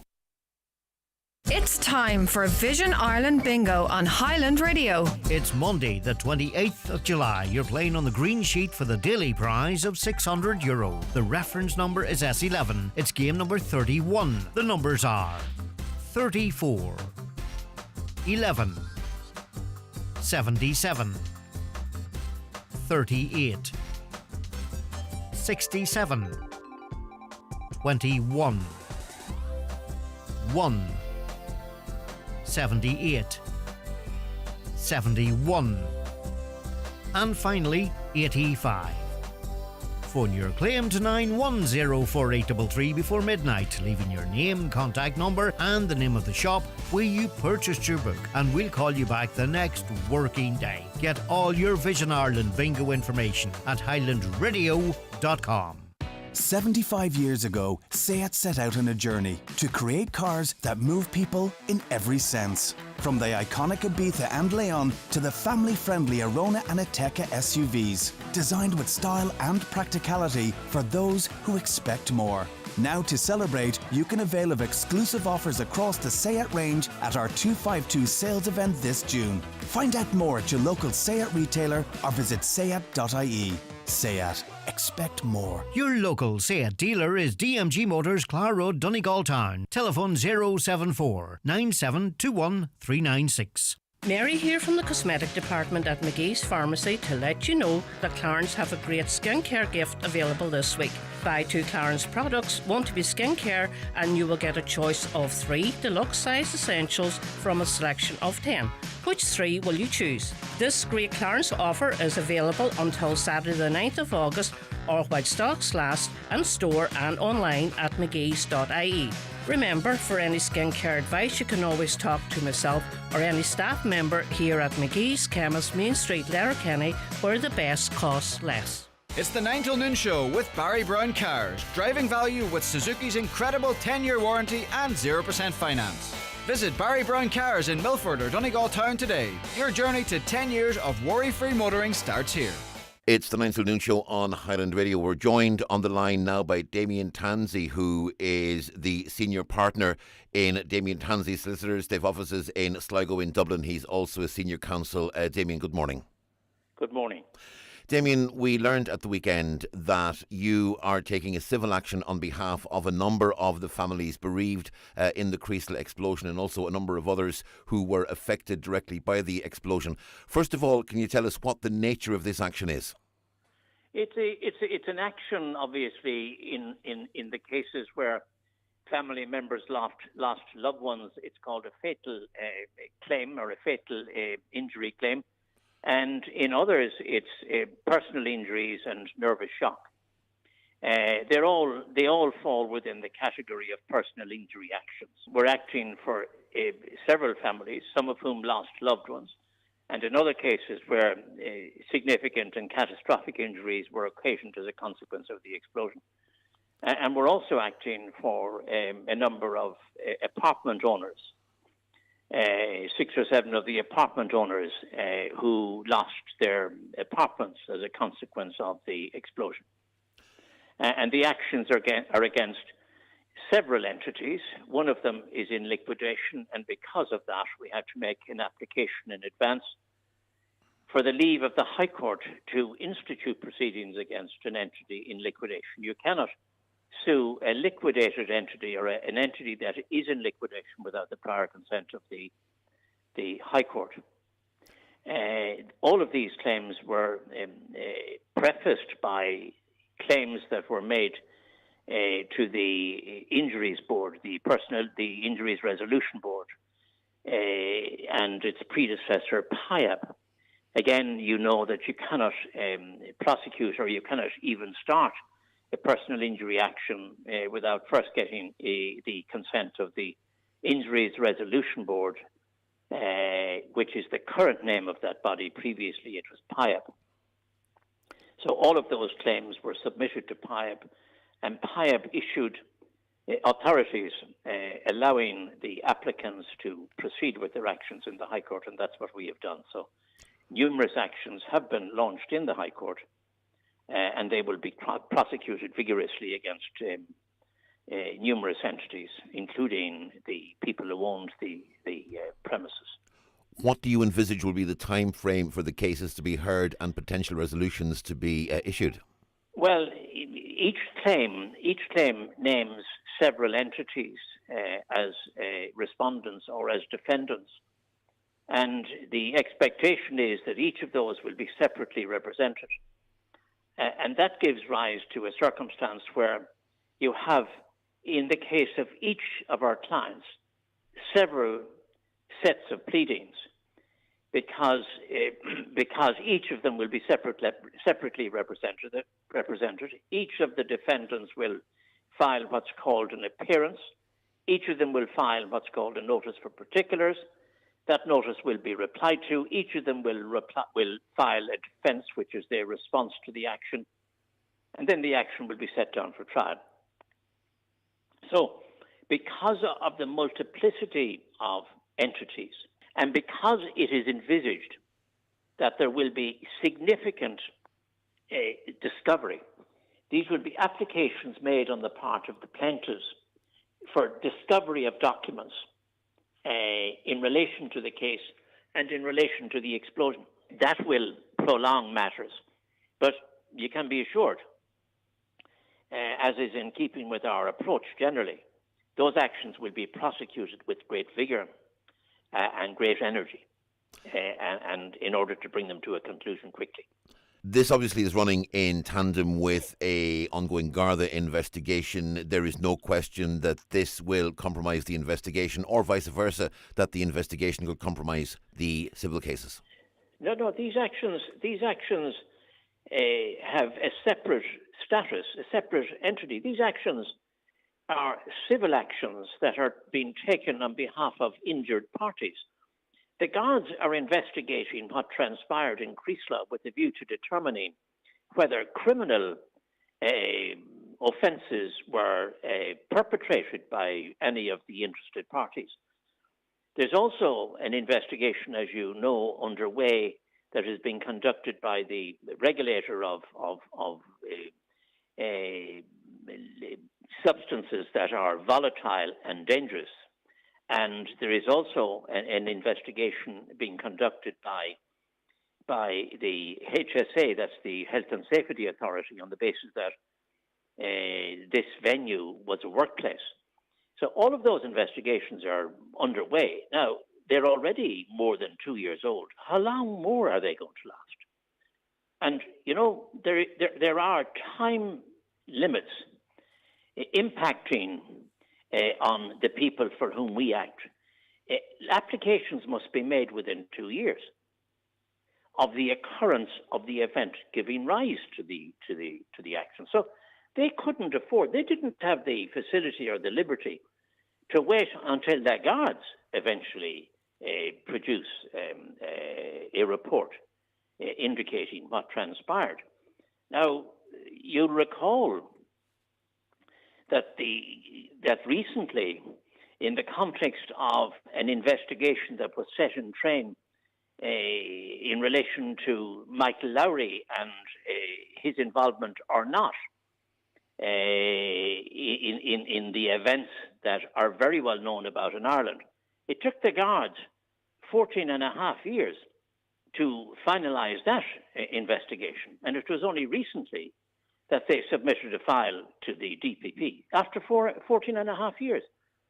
Now, the people in Creeslough don't have that facility. They don't have the capacity to wait that long, nor will they. If they didn't file claims within the 2-year time limit, they were out of time. You mentioned earlier that there will be significant discovery of documents here. Do you believe that some documents may come to the fore in these cases that will shed some light on this? You have been backing the families and others, obviously, in their calls for an inquiry. Could this be the start of documentation appearing that would be pivotal in such an inquiry? Undoubtedly.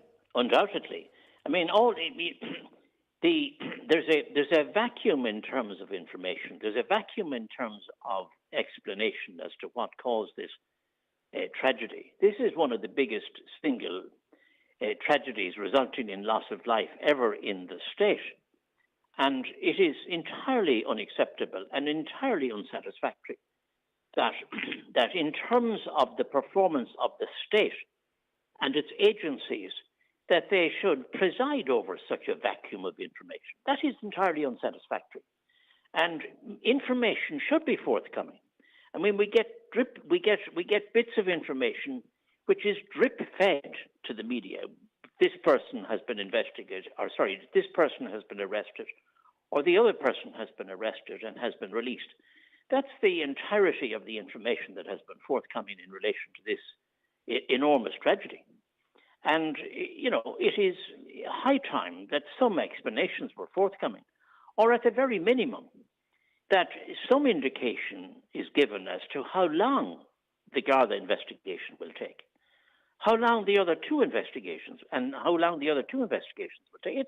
It's high time that this kind of information was forthcoming. And as long as you have a vacuum, you have rumour and counter-rumour.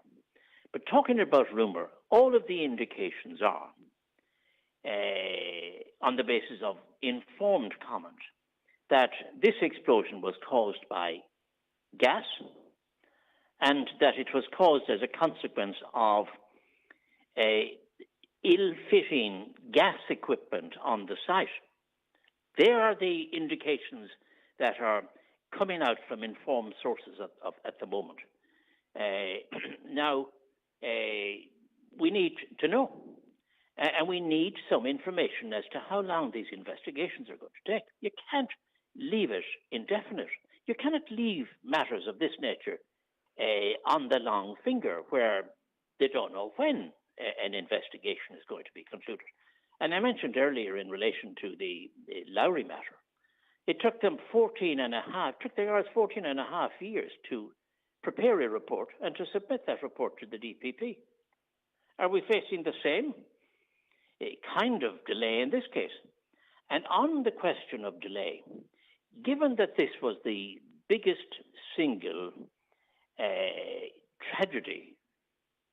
mass tragedy that resulted in so many deaths and so many catastrophic injuries, the state owe it to the people in Creeslough who suffered the loss of loved ones and who suffered catastrophic injuries. The state owes it to them to set up an inquiry of a kind that will produce answers.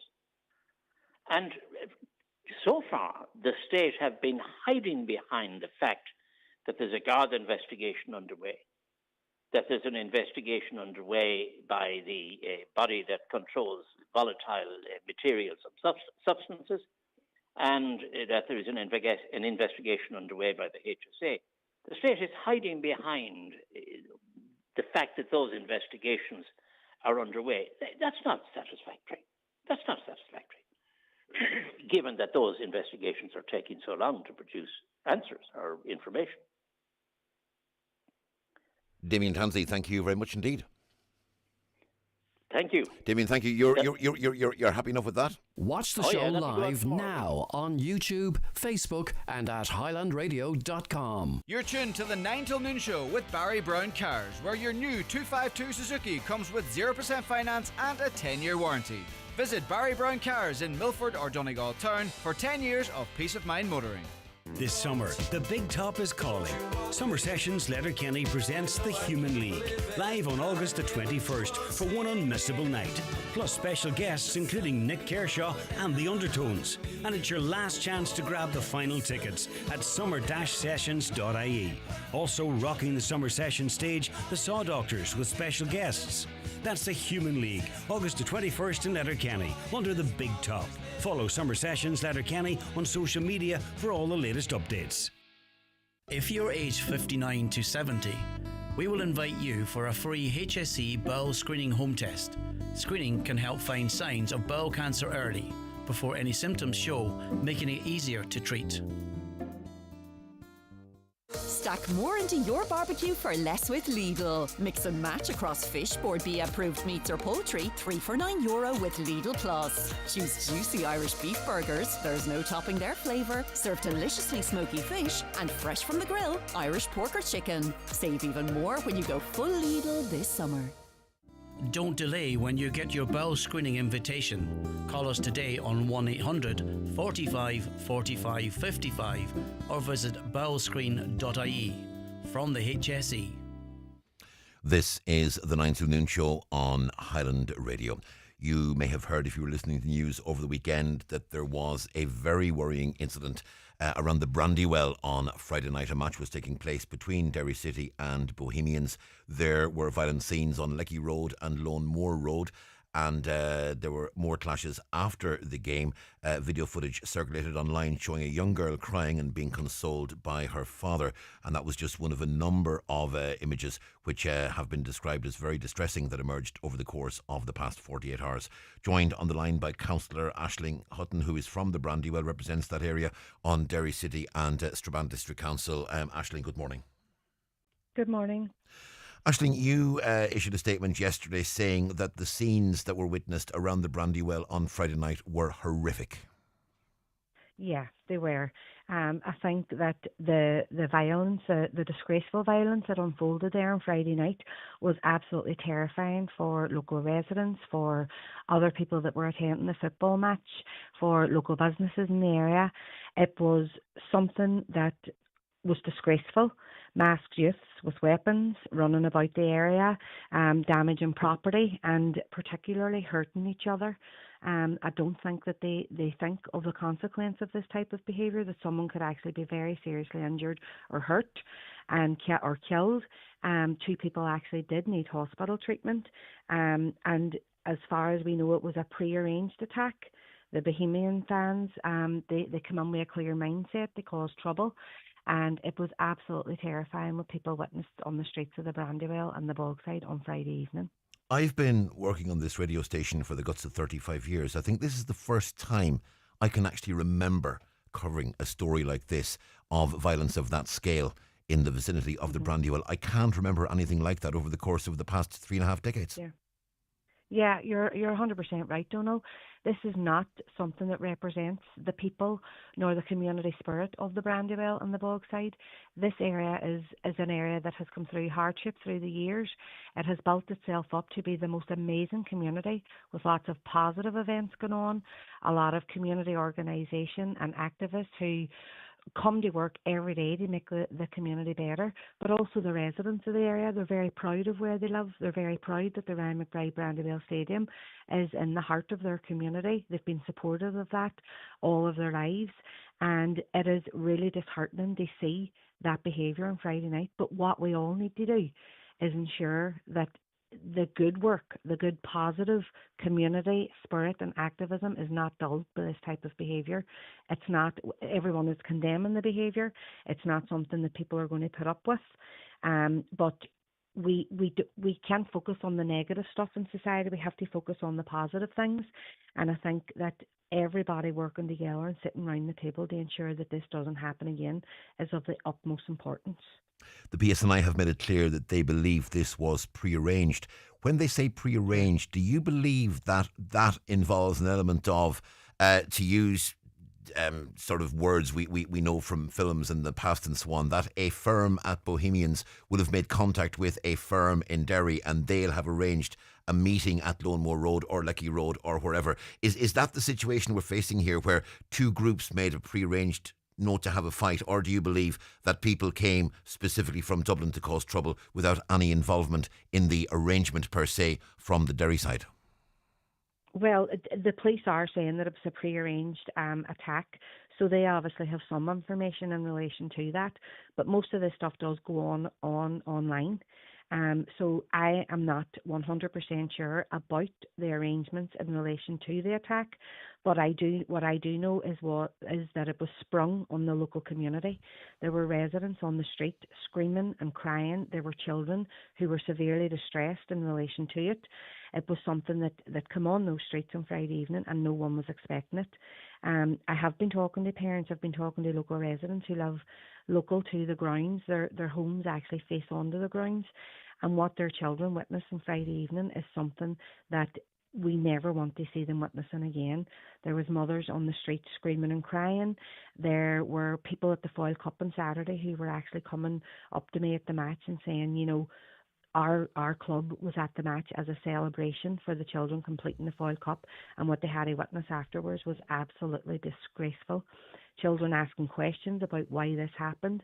That shouldn't be happening in today's society. So, well, either way, whether it was planned attack or not, it's not acceptable, Donal. So we just need to obviously get our heads together and ensure that this doesn't happen again, and ensure that there's a bit of support there as well for the football clubs, because it's not all the fans. It was these so-called supporters that were causing this violence. But I suppose coming together and ensuring that there's support there for Derry City as well. They're a great club. They do not want to see this type of behaviour seeping into Irish football. They're a club who support their community day in and day out, and they're very active in their community. So it's really important that we all sit down together and ensure that this doesn't happen again. And that reference to the Foyle Cup there is very a positive one, because the Foyle Cup, again, it's been a huge success, has been for absolutely years, one of the big events on the summer calendar within Derry. And certainly I know, for instance, there were teams staying here in Donegal. I saw teams boarding buses to go to matches from hotels in Donegal. The level of involvement in the Foyle Cup has been huge, and it's an awful thing to contemplate that after the success of that competition, that the last thing on people's minds before leaving will have been what happened on Friday. Yeah, 100%. And the Foyle Cup is testament to what does happen in this city. It's a city that welcomes everybody. There's absolutely good relations in everything that we do, but particularly the Foyle Cup, how it brought everybody together. And for children to go to a football match with their parents, they celebrate their achievements at the end of that Foyle Cup, and they come out and see Land Rovers, masked youths with weapons, was absolutely disgraceful. But as a member of this community and living in this community most of my life, I won't allow that to dull the good work that is being done. We can't dull the good relations work that has taken place over the years. We can't dull the programmes that have been planned now over the summer months, the FELA programme particularly. There's a lot of great stuff happening within these communities, and it's up to us to ensure that they are always at the forefront. We won't allow negativity like this to dampen or dull any of the good work that's done on a yearly basis. It's actually done day and daily throughout the community. Lots of good things happening, lots of stuff for young people to progress. So the Foyle Cup is one thing, but the local stuff that happens here within the Bogside and the Brandywell is stuff as well that is irreplaceable, and it's much needed for the young people and families. The Ryan McBride Brandywell Stadium is a major stadium in Irish football. It's a stadium that has a great reputation. I'm sure it's a stadium that teams relish coming to play in.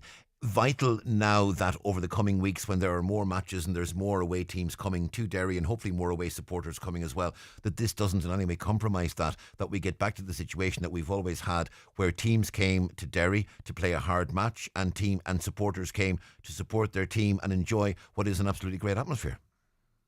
Yeah, 100%, and that's where everybody needs to come together in relation to ensuring that this doesn't happen again, and ensuring the health and safety of everybody that goes to the ground.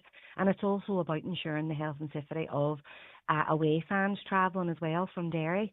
They put a stop to this immediately, and they tell people that it's not going to be tolerated. This isn't the type of behaviour that we want our young people witnessing. It's not the type of behaviour that football fans should be experiencing or putting out there. So it is really, really important that at this minute in time that everybody comes together, and that's including the PSNI, to ensure that this type of stuff doesn't happen again, and also to send that message that the general public and the residents in these local areas will not be tolerating it as well. And one of the great things about Irish sport, and we even saw it obviously in the All-Ireland final yesterday, anyone watching the coverage on TV will have seen Donegal fans standing beside Kerry fans. If you go to Celtic Park for a Gaelic football game, you'll get Derry fans beside Donegal fans, beside Armagh fans, beside Tyrone fans, whatever. And you'll also have that in the Ryan McBride, Brandywell and other football stadiums across the island, where fans will mingle, fans will have a bit of banter before a game, they'll have a bit of banter after the game, but they'll all queue up at the same chip shop, they'll all queue up at the same food van. We don't want to see a situation coming where you've got cordons and you've got fences blocking off an away end and a home end, and you've got police forming lines to separate fans after the game. I mean, that's not a place we want Irish football to go. Yeah, 100%. And, football is about bringing people together. It's about enjoying the game. And the Ryan McBride Brandywell Stadium is an absolutely wonderful facility. The new stand has been built there. We've had a new city site installed where it's more accessible now for people who have visual impairments to go and watch the game. But as I say, we have to ensure that this doesn't happen again, and people can't be put off with this. This was a small minority of so-called football fans who came and disgracefully behaved the way they did on the streets of the Bog and the Brandywell. But it's about the community letting them know that this will not be tolerated, and about us all working together from a council level right through to a PSNI level, community activism level, to ensure that there's measures put in place to protect the community, to protect the people that are going to watch the football. There's young families who go and watch that football match. You don't want your children having the memory of that violence going to a football game, because it would put them off going again. So it's really, really important that this is nipped in the bud at the very offset, Donal, for everybody's benefit, including the young men who did partake in that violent behaviour. One of them could have lost their life. One of them could have been very seriously injured. So this is to protect everybody as a whole. Councillor Aisling Hutton, thank you very much indeed for speaking to us this morning. That's Councillor Aisling Hutton. Thank you, Donal. Thank you. That's Aisling there speaking to us from the Brandywell. As she said, she's lived in that community most of her life, and those scenes on Friday night, hopefully not something that we witness again. And I'll just repeat, I've worked here for the guts of 35 years. I can't recall ever covering a story regarding violence at the Ryan McBride Brandywell Stadium, or the Brandywell as it would have been called over the years. This is the first time I've seen something like that, and hopefully it's also the last. Sick of surprise car bills? You're tuned to the 9 till noon show with Barry Brown Cars, Milford and Donegal Town, your main Suzuki dealer in Donegal. Grab your 252 Suzuki now with 0% finance and a rock-solid 10-year warranty. Hi, Granny. Hello, Rory. What are you doing? I'm sowing some small potatoes so they'll grow into big potatoes. Then when they're ready, you can have some for your dinner. Granny, Mummy said she has to work hard to pay her bills. Why don't you work? I'm retired. I don't have to work anymore. But how do you pay your bills? Well, I met some lovely people in the Bank of Ireland Senior Advisory Service, and they helped me manage my money and gave it a chance to grow. Oh, like the potatoes? Exactly. They also helped me plan for the future, and they even talked to me about my will. So now I have more time for the moments that matter, like spending time with you. Bank of Ireland Senior Advisory Service. Because financial freedom should grow with you. Bank of Ireland, trading as Bank of Ireland Insurance and Investments, is regulated by the Central Bank of Ireland. Join me, Marty Friel, every Friday night from 8 for Rockin' Hits on Highland Radio in association with Arena 7. Enjoy Laser Quest, soft play, darts or a game of pool before dining in their fast food diner or family restaurant. See arena7.ie. If you're looking for a competitive insurance quote, contact Hickey Clark and Langan Insurance Brokers in Letterkenny. Home, car or van insurance, farm, commercial or public liability insurance. They compare quotes from all the leading insurers so you get a great price. Call Hickey Clark and Langan on 91 26688 or call into the office at Ballymacool, Letterkenny. Hickey Clark and Langan General Insurances Limited, trading as Hickey Clark and Langan, is regulated by the Central Bank of Ireland. Highland Radio weather updates with McElhenney's. Find amazing savings across our departments with up to 50% off your favourite brands in our summer sale. Discover more in-store or shop online at mcelhenneys.com today. Staying mainly dry across the region today. A fair amount of cloud, some sunny intervals as well. Some showers possible. In the late evening, rain and drizzle will develop in the west and spread eastwards. Top temperatures today, 17 to 20 degrees Celsius. Light to moderate westerly breezes.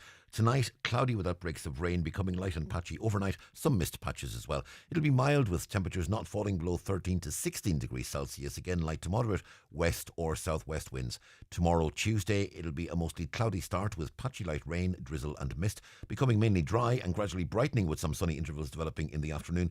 Top temperatures on Tuesday, 17 to 19. Again, with some moderate west to northwest winds.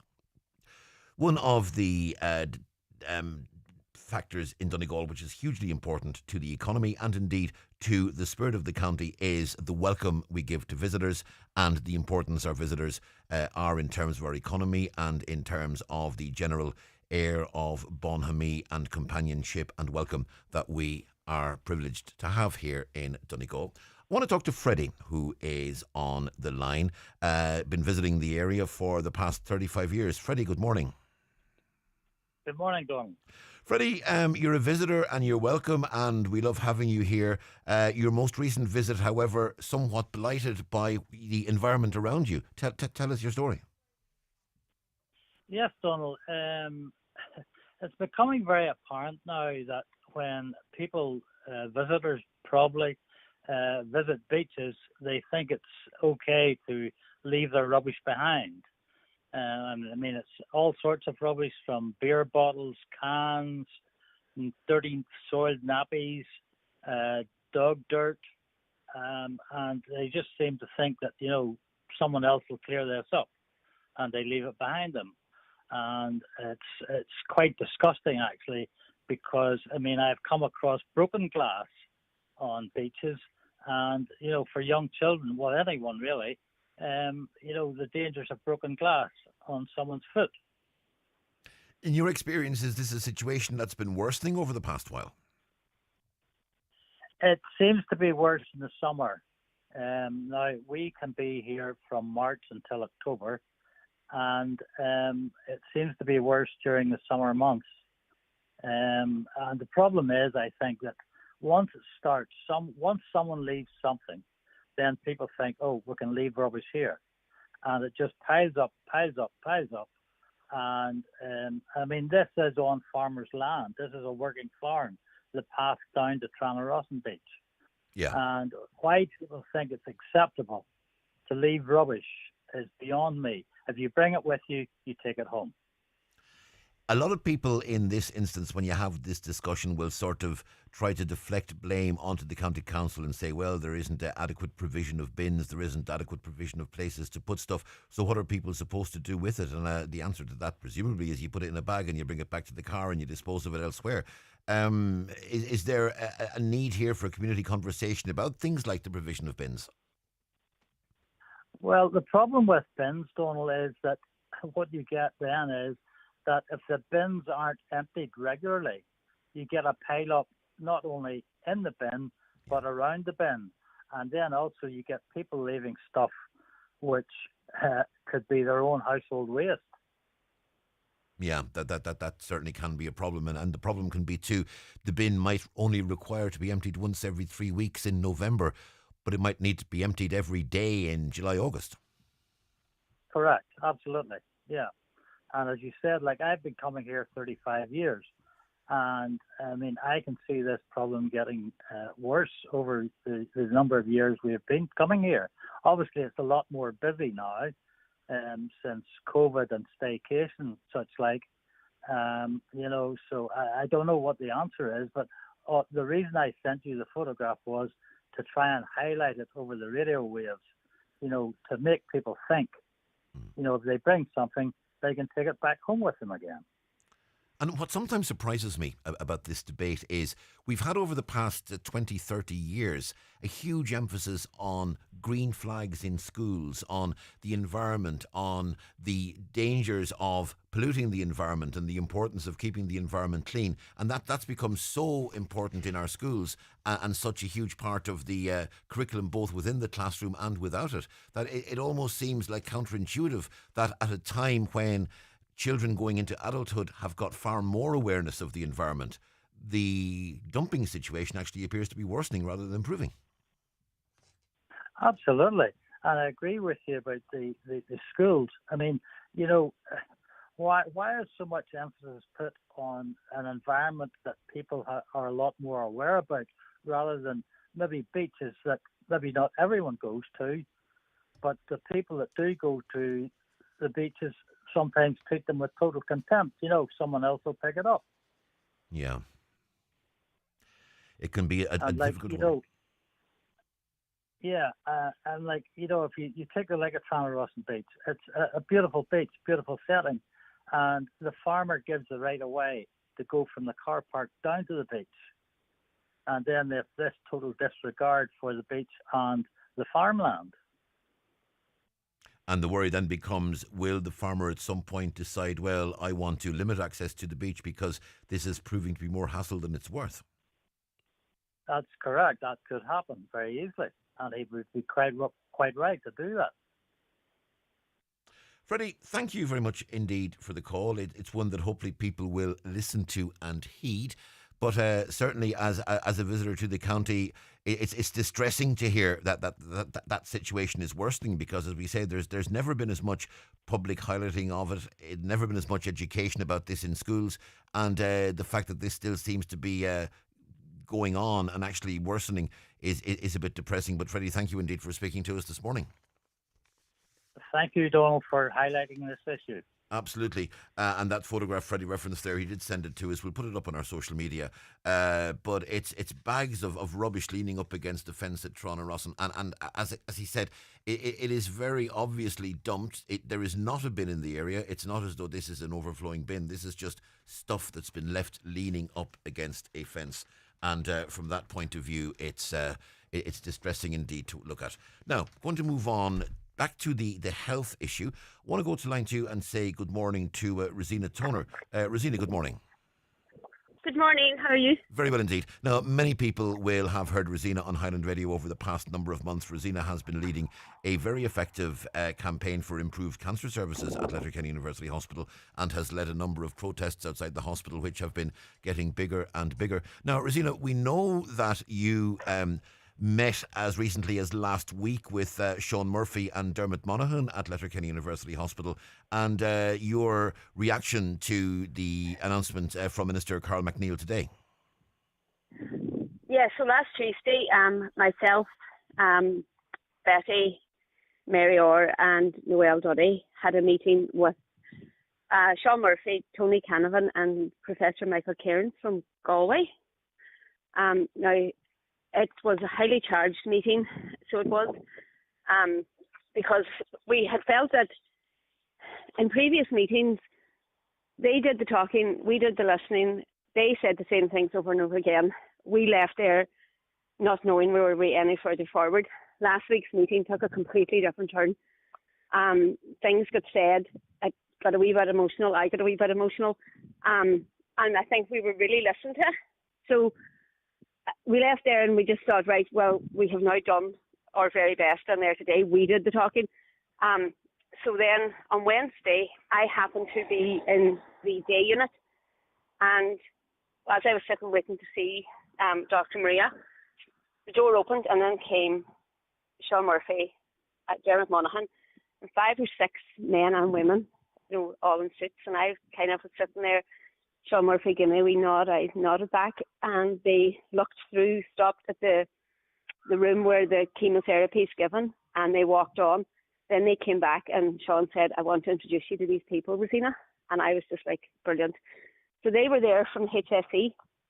They were sent up to look at the hospital, see where it needed upgrading, see for themselves how badly it was. And when I did get talking to them, and no better place than to do it than in the day unit, I said to him, like, you can see for yourself in here what it's like. You can see this building is not fit for purpose, and it needs to be upgraded, and we need a bigger service. They left, and I was chatting to Dermot then briefly, and he said that, like, they thought that they were coming, but they weren't sure when, and so they couldn't tell us on Tuesday that, which was fair enough.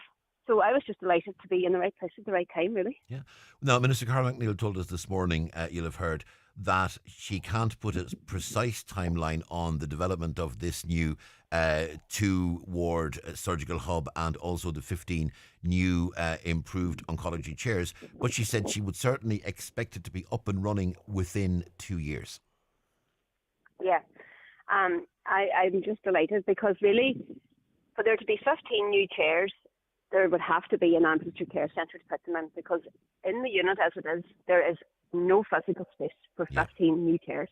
So I am over the moon this morning with all this news, the surgical hub, that there's going to be an expansion to the day unit, which makes me believe that that means there's going to be an ambulatory care centre. And as she said at the end of her interview, that she is now giving this all the go-ahead. So it is now up to the hospital management, Tony Canavan, to get the plans, the business plans, whatever it is they need doing, get it done. Do not lie down now and wait for 6 months.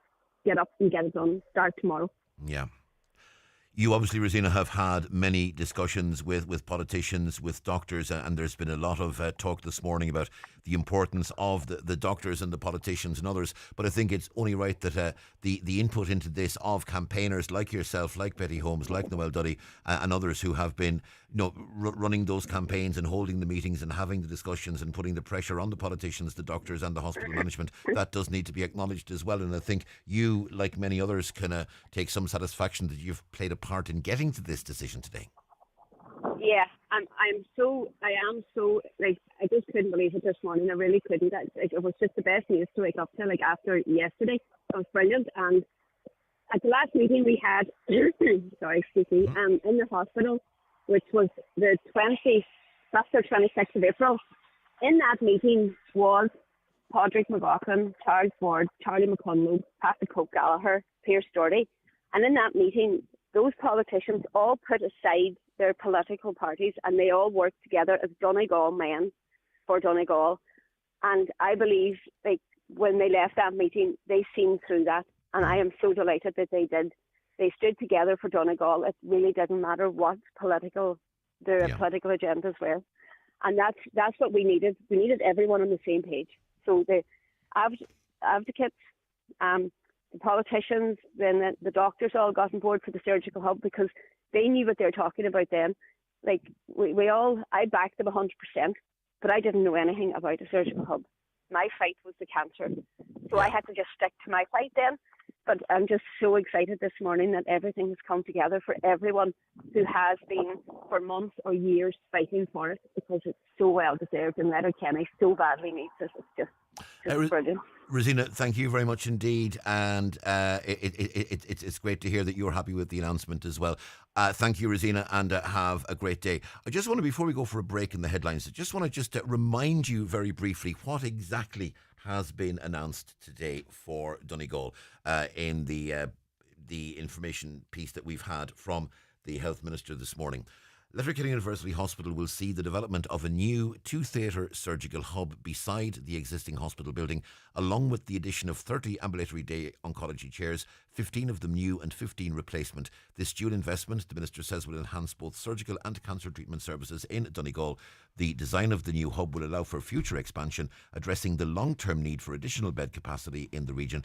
And to support this, a full development control plan for the Letterkenny University Hospital site will be commissioned to guide the sequencing of future developments. The HSE will proceed with the development of planning applications for both sites, that's Letterkenny and Sligo, engaging with local authorities. they'll be prepared in parallel, ensuring a coordinated and efficient rollout of these critical health care projects. That's what the Minister had to say in her statement this morning.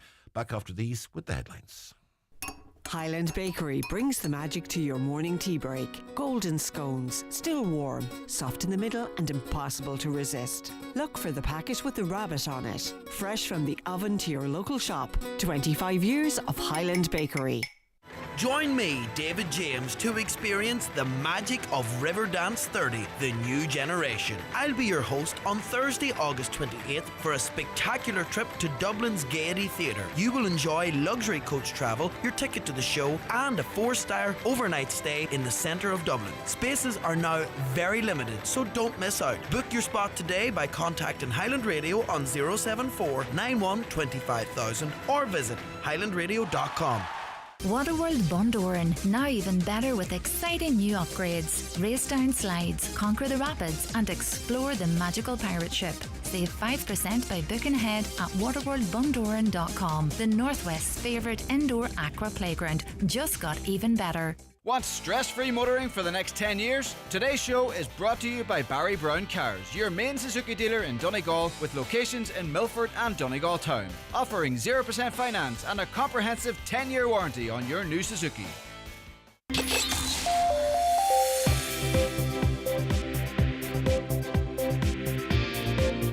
It's just gone 11 o'clock, time for the news headlines. Good morning, Donna Marie Doherty. Thanks, Donal. Good morning. Letterkenny University Hospital is to receive a new 2 theatre surgical hub and 30 ambulatory day oncology chairs, 15 of which are new and 15 of which are replacements. The Health Minister Jennifer Carroll McNeill made the announcement this morning. A surgical hub has also been appointed for Sligo University Hospital. Mr Michael Sugrue, consultant breast and general surgeon in Letterkenny University Hospital, told Donal Kavanagh on this morning's 9 till noon show that 7 of his 9 recent surgeries would have been suited to the hub, therefore increasing capacity. Bundoran RNLI have released the details of a rescue mission of a man who died from his injuries in hospital later.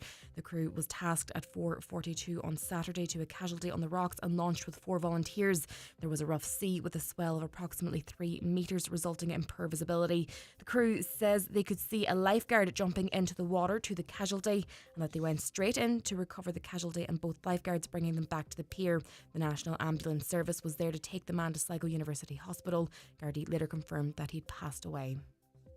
The solicitor who submitted civil lawsuits on behalf of those impacted by the Creasla explosion says he believes it will bring more information to the forefront. This coming October will mark 3 years since 10 people lost their lives and a number of people were injured in the blast. Solicitor Damien Tansey confirmed to Highland Radio that he filed lawsuits on behalf of a number of the bereaved families as well as apartment owners, and he says there's been a gap in terms of documentation which could contain vital information for those affected. An arson investigation has been launched after a car was set alight in Derry this morning. At approximately 5:10, the report came in of the car that was on fire in the Bards Hill area of the city. Police and the fire service attended the scene and determined it was the result of deliberate ignition. They're now asking those who believe they have information to come forward. The UN's aid chief says food deliveries to Gaza are still a drop in the ocean. Israel has announced tactical pauses in fighting in some areas, which says is to allow aid in. Tom Fletcher says their team still face security risks, closed crossing and visa rejections, while the people of Gaza face starvation. And finally, a safety operation in Derry between the PSNI and the Driver and Vehicle Agency on Friday has resulted in the prohibition of 8 vehicles. Modifications to motors were detected. 4 had a lower suspension, resulting in the rear springs falling out when slightly raised, while 1 vehicle had an anti-roll bar cut away as it was in direct contact with the drive shaft. That's all for now from the newsroom. Back with more headlines at 12 noon. Summer's here! Yay! So it's time to stock up on sun protection at Aldi. There's something for everyone, like Lacora SPF 50 Plus Kids Roll-On at only $3.49. SPF 30 Dry Mist Spray for $3.99. And After Sun with Soothing Aloe Vera at just $2.49. All water resistant and dermatologically tested. So spread the word. And the sun cream, while stocks last. This is the 9 till noon show. We're into the third and final hour of the show this morning. And this, of course, is the time we would normally have the DL debate preview with Brendan Devaney. No change to that. Brendan joins us on Zoom this morning from Dublin. Brendan, good morning. Brendan, good morning. How you doing? Oh, yeah. Oh, you have you there, yeah. Good to see morning, you. Good morning, Brendan. It's the morning after the night before, Brendan. Not the result we wanted yesterday, but what a journey that team brought us on. Listen, exactly, Donal. It's epic, I suppose. Listen, we went there. I totally believe we won the match, Donal. That's how I felt. That's how I thought. You know, when you look at the season, though, 11 games, 16 weeks. I mean, the effort the lads have put in was phenomenal. I thought maybe going into the final we edged it squad ways. That's what we thought. And you know, we didn't see that carry every game this season. You know, the draw to Cork maybe and the defeat to Meath, and they looked like there was, you know, a team that we could take. But what we seen yesterday was, you know, we were beaten by a better team, and I think tactically their tag defence worked better than ours, Donal. And at midfield as well, they kind of bossed the first half, and that was a platform success, Donal. So, but listen, no respect and admiration for all our guys. It was a brilliant build-up, a brilliant, you know, few weeks, and a brilliant season for Ulster champions and retaining Division 1 status, and then being the All-Ireland final right at the pinnacle, Donal. So listen, few regrets in there that we maybe didn't perform the way maybe we expected. I think that's probably the thing we done in goal. You know, if you lose a big game though and you play well, you hold your hands up and say, listen, we're beat by a better team. But Kerry played well yesterday. We didn't. You know, we did come into about the second half, but I think that's I suppose the disappointment for all the Donegal people today.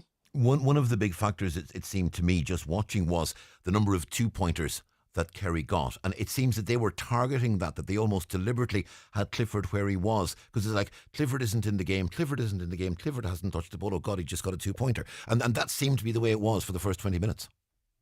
Yeah, and the 2-point threat, and I suppose the 4 2-pointers of Clifford, massive in a game. And to be honest, though, if the game was a bit closer, if it wasn't 10 points, you would say that the 2-pointers edged it. But the reality was Kerry were better than us anyway, even without the 2-point threat. And we didn't seem to have one at all. Disappointing. Now, Darrell Boyd come on the pitch early enough, and I suppose Kieran Thompson is a 2-point threat. So was Murphy and so was Dara, I suppose, when you look at it from previous matches. But we couldn't seem to get there. We needed a goal, I think, Donal, at any stage in the game, I think, to really kind of push us, get the fans going. And when we come back to 4 points, you know, even in my heart then, though, I still was thinking, God, Kerry, even when we come back to 4, I really thought we couldn't outscore them by that much in the lead. But again, it was a huge effort from our guys. We looked a wee bit kind of heavy-legged early on, though. And again, go back to new rules on the 11v11. The zonal defence, which has served us so well, and particularly on the Jim's time, you know, I think now it can be picked apart. But listen, it's year one for the new rules. I think we'll learn a lot from yesterday's game. But defensively, I think sitting waiting for a very talented team to maybe come at you, particularly when they were also bossing the kickouts. And maybe now looking back, and sure, hindsight's a great thing, Joel, but Hugh McFadden not starting and Keenan coming in. I thought Keenan might come in at 6. And Hugh retain a space at midfield with Jason coming in at some stage in the second half, Jason McGee. I think looking back at it now, that probably would have been the better shape for our team. But of course, we're just going on what we've seen in training. Of course, the team was playing so well. But we definitely, we got taken out of midfield yesterday. And again, you know, our zone defence was picked apart by the brilliant forward line that Kerry had. Well, we're joined also this morning by Oisín Kelly and Greg Hughes. Now, Oisín, obviously, you've been on every step of the journey with this team. Oisín, you've commented on every ball kicked, every point, every goal scored. Your feelings after that match yesterday? Oh, listen, hugely disappointed, Donal, with the outcome, because we had such a brilliant week last week in the lead up to the final, and it's been a brilliant year. And you can't question anything that Donegal team have achieved this year, and the journey that they've been on, and the journey that they have taken the Donegal supporters on. That's first and foremost, because it has been a fantastic year. And just unfortunately and disappointingly, we just didn't get over the line yesterday.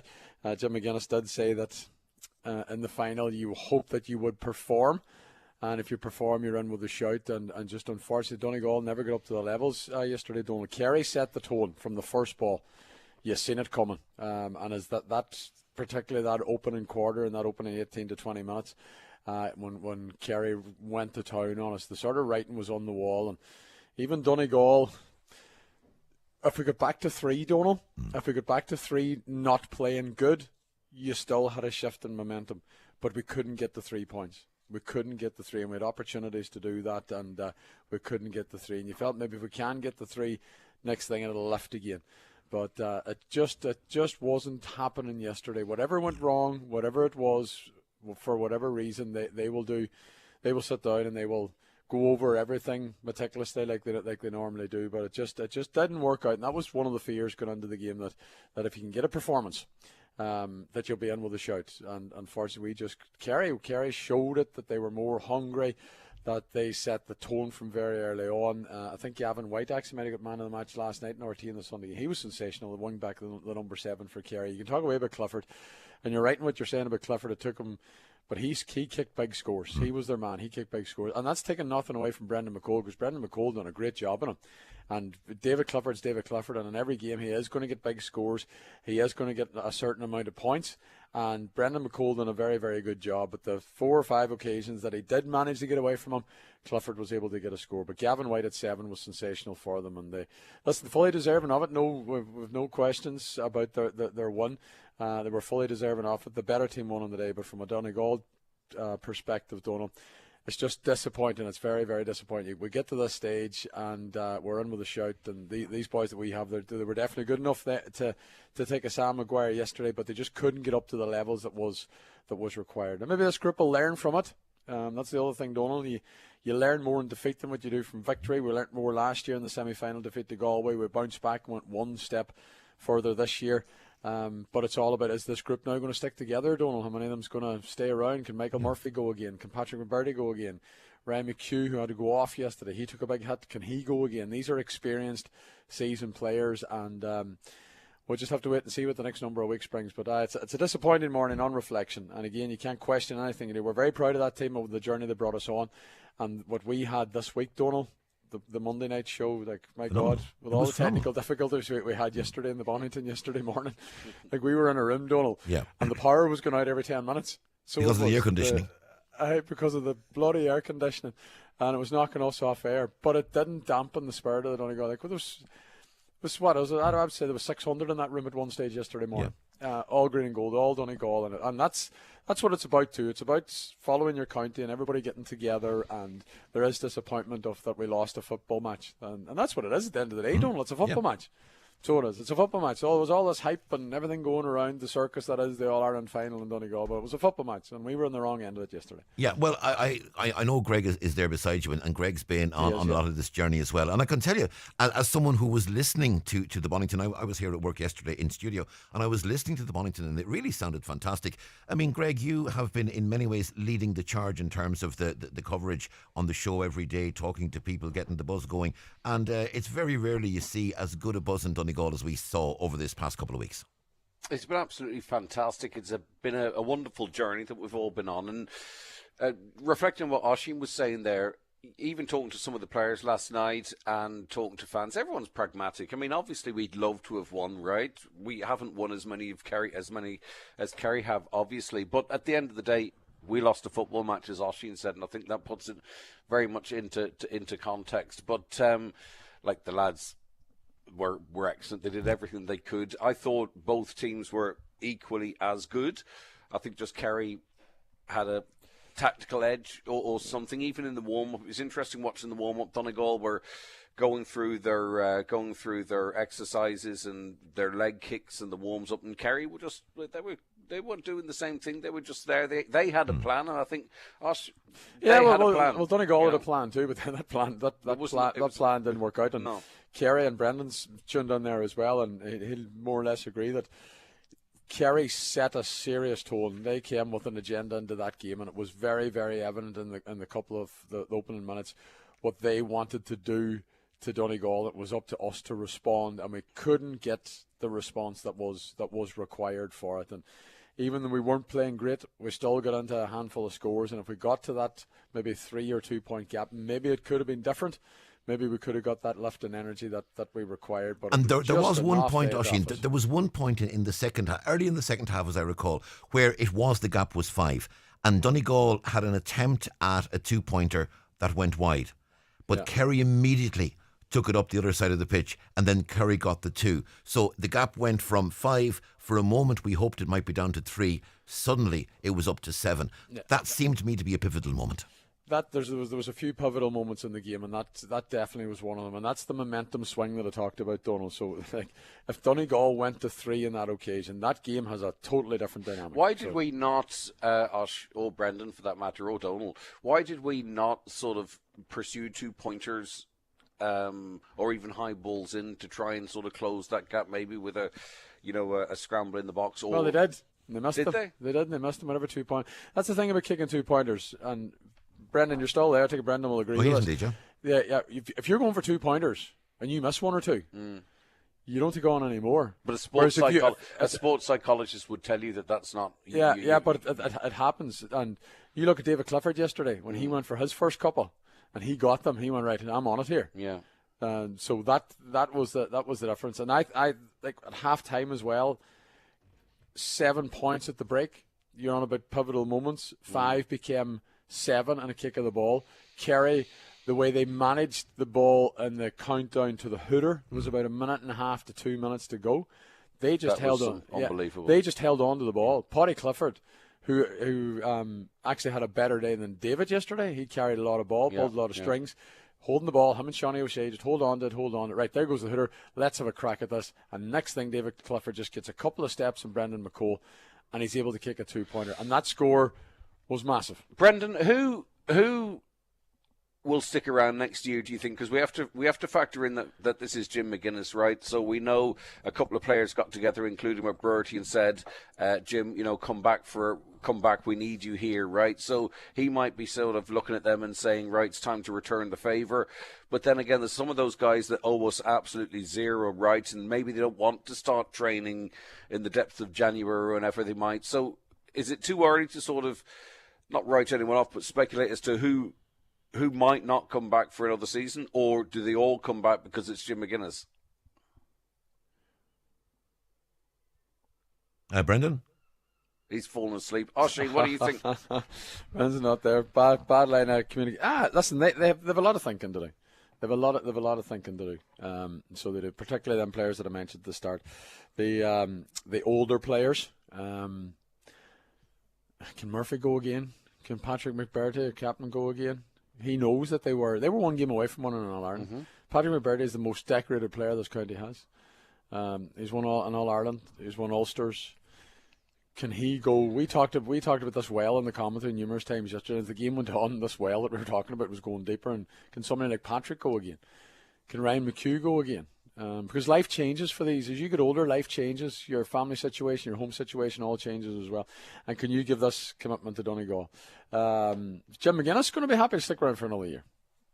Is Jim McGuinness going to be there? And is Jim McGuinness going to say, listen, get everybody together? I think with his increase... So the way he talked last night, we were at the banquet. Yeah. So we went to the Donegal banquet last night. And you support the team in victory and you support the team in defeat. And there was a massive crowd at the banquet in the Radisson Royal Blue last night. The room was absolutely jammed.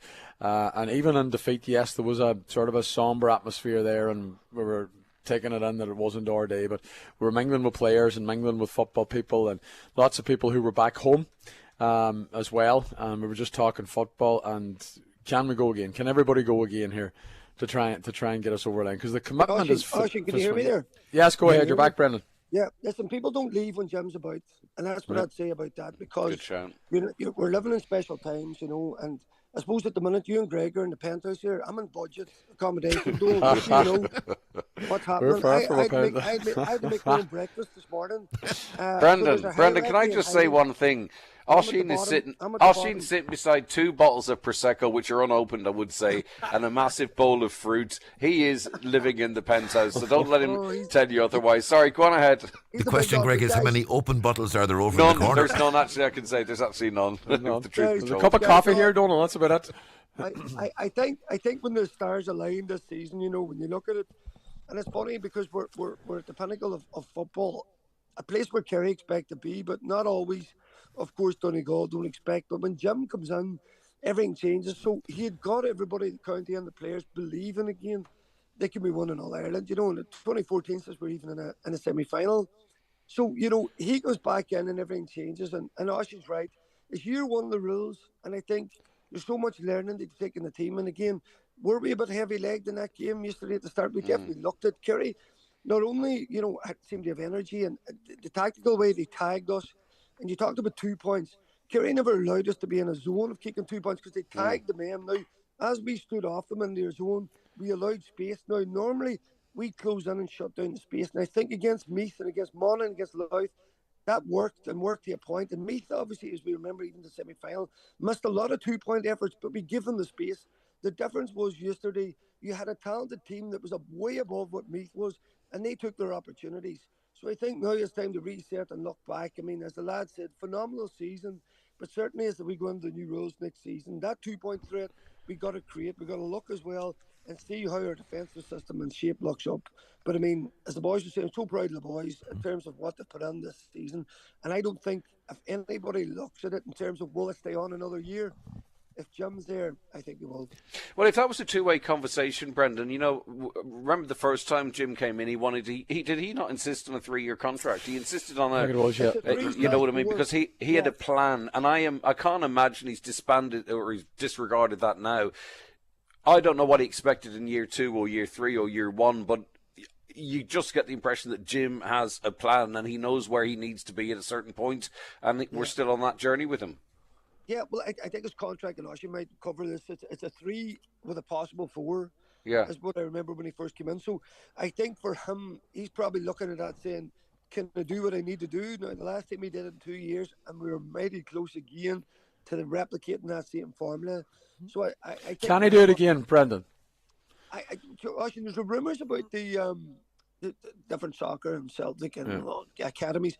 There's all that in the background. Listen, Jim will have a load of options for himself going forward, but it just depends. And I know, see, if I'm talking to his family, and talking about how much he invests in this. I mean, know how passionate he is. And I was saying to his family, they're on about, God, Jim, and the pressure. I said, Jim, he's not under any pressure from anybody else because we all love him and we all respect him and we're so thankful that he's ours. But the pressure that he puts under himself and what he expects from himself and the team, you got to remember this is just full time. So again, I think, as I say, he'll go again next year and try and take the learnings, the new rules, and build again get back to hopefully where we were yesterday. But it suits him too, though. Yeah. I mean, isn't it? It's better to be a big fish in a little pond rather than a little fish in a big pond. I think we're in a big pond, Brendan. Sorry, Greg. I know what you're trying to say. He's obviously a consummate GEA man professional, and he knows. I mean, you talk about Celtic or heading off and maybe managing a team in Japan and all that. You become a little fish in a big pond, and I don't know. I think it's quite favourable for McGuinness to be sort of one of the top stars of our national sport. Yeah. And listen, how's this defeat going to affect him? Like, he knows himself too that he was very, very close.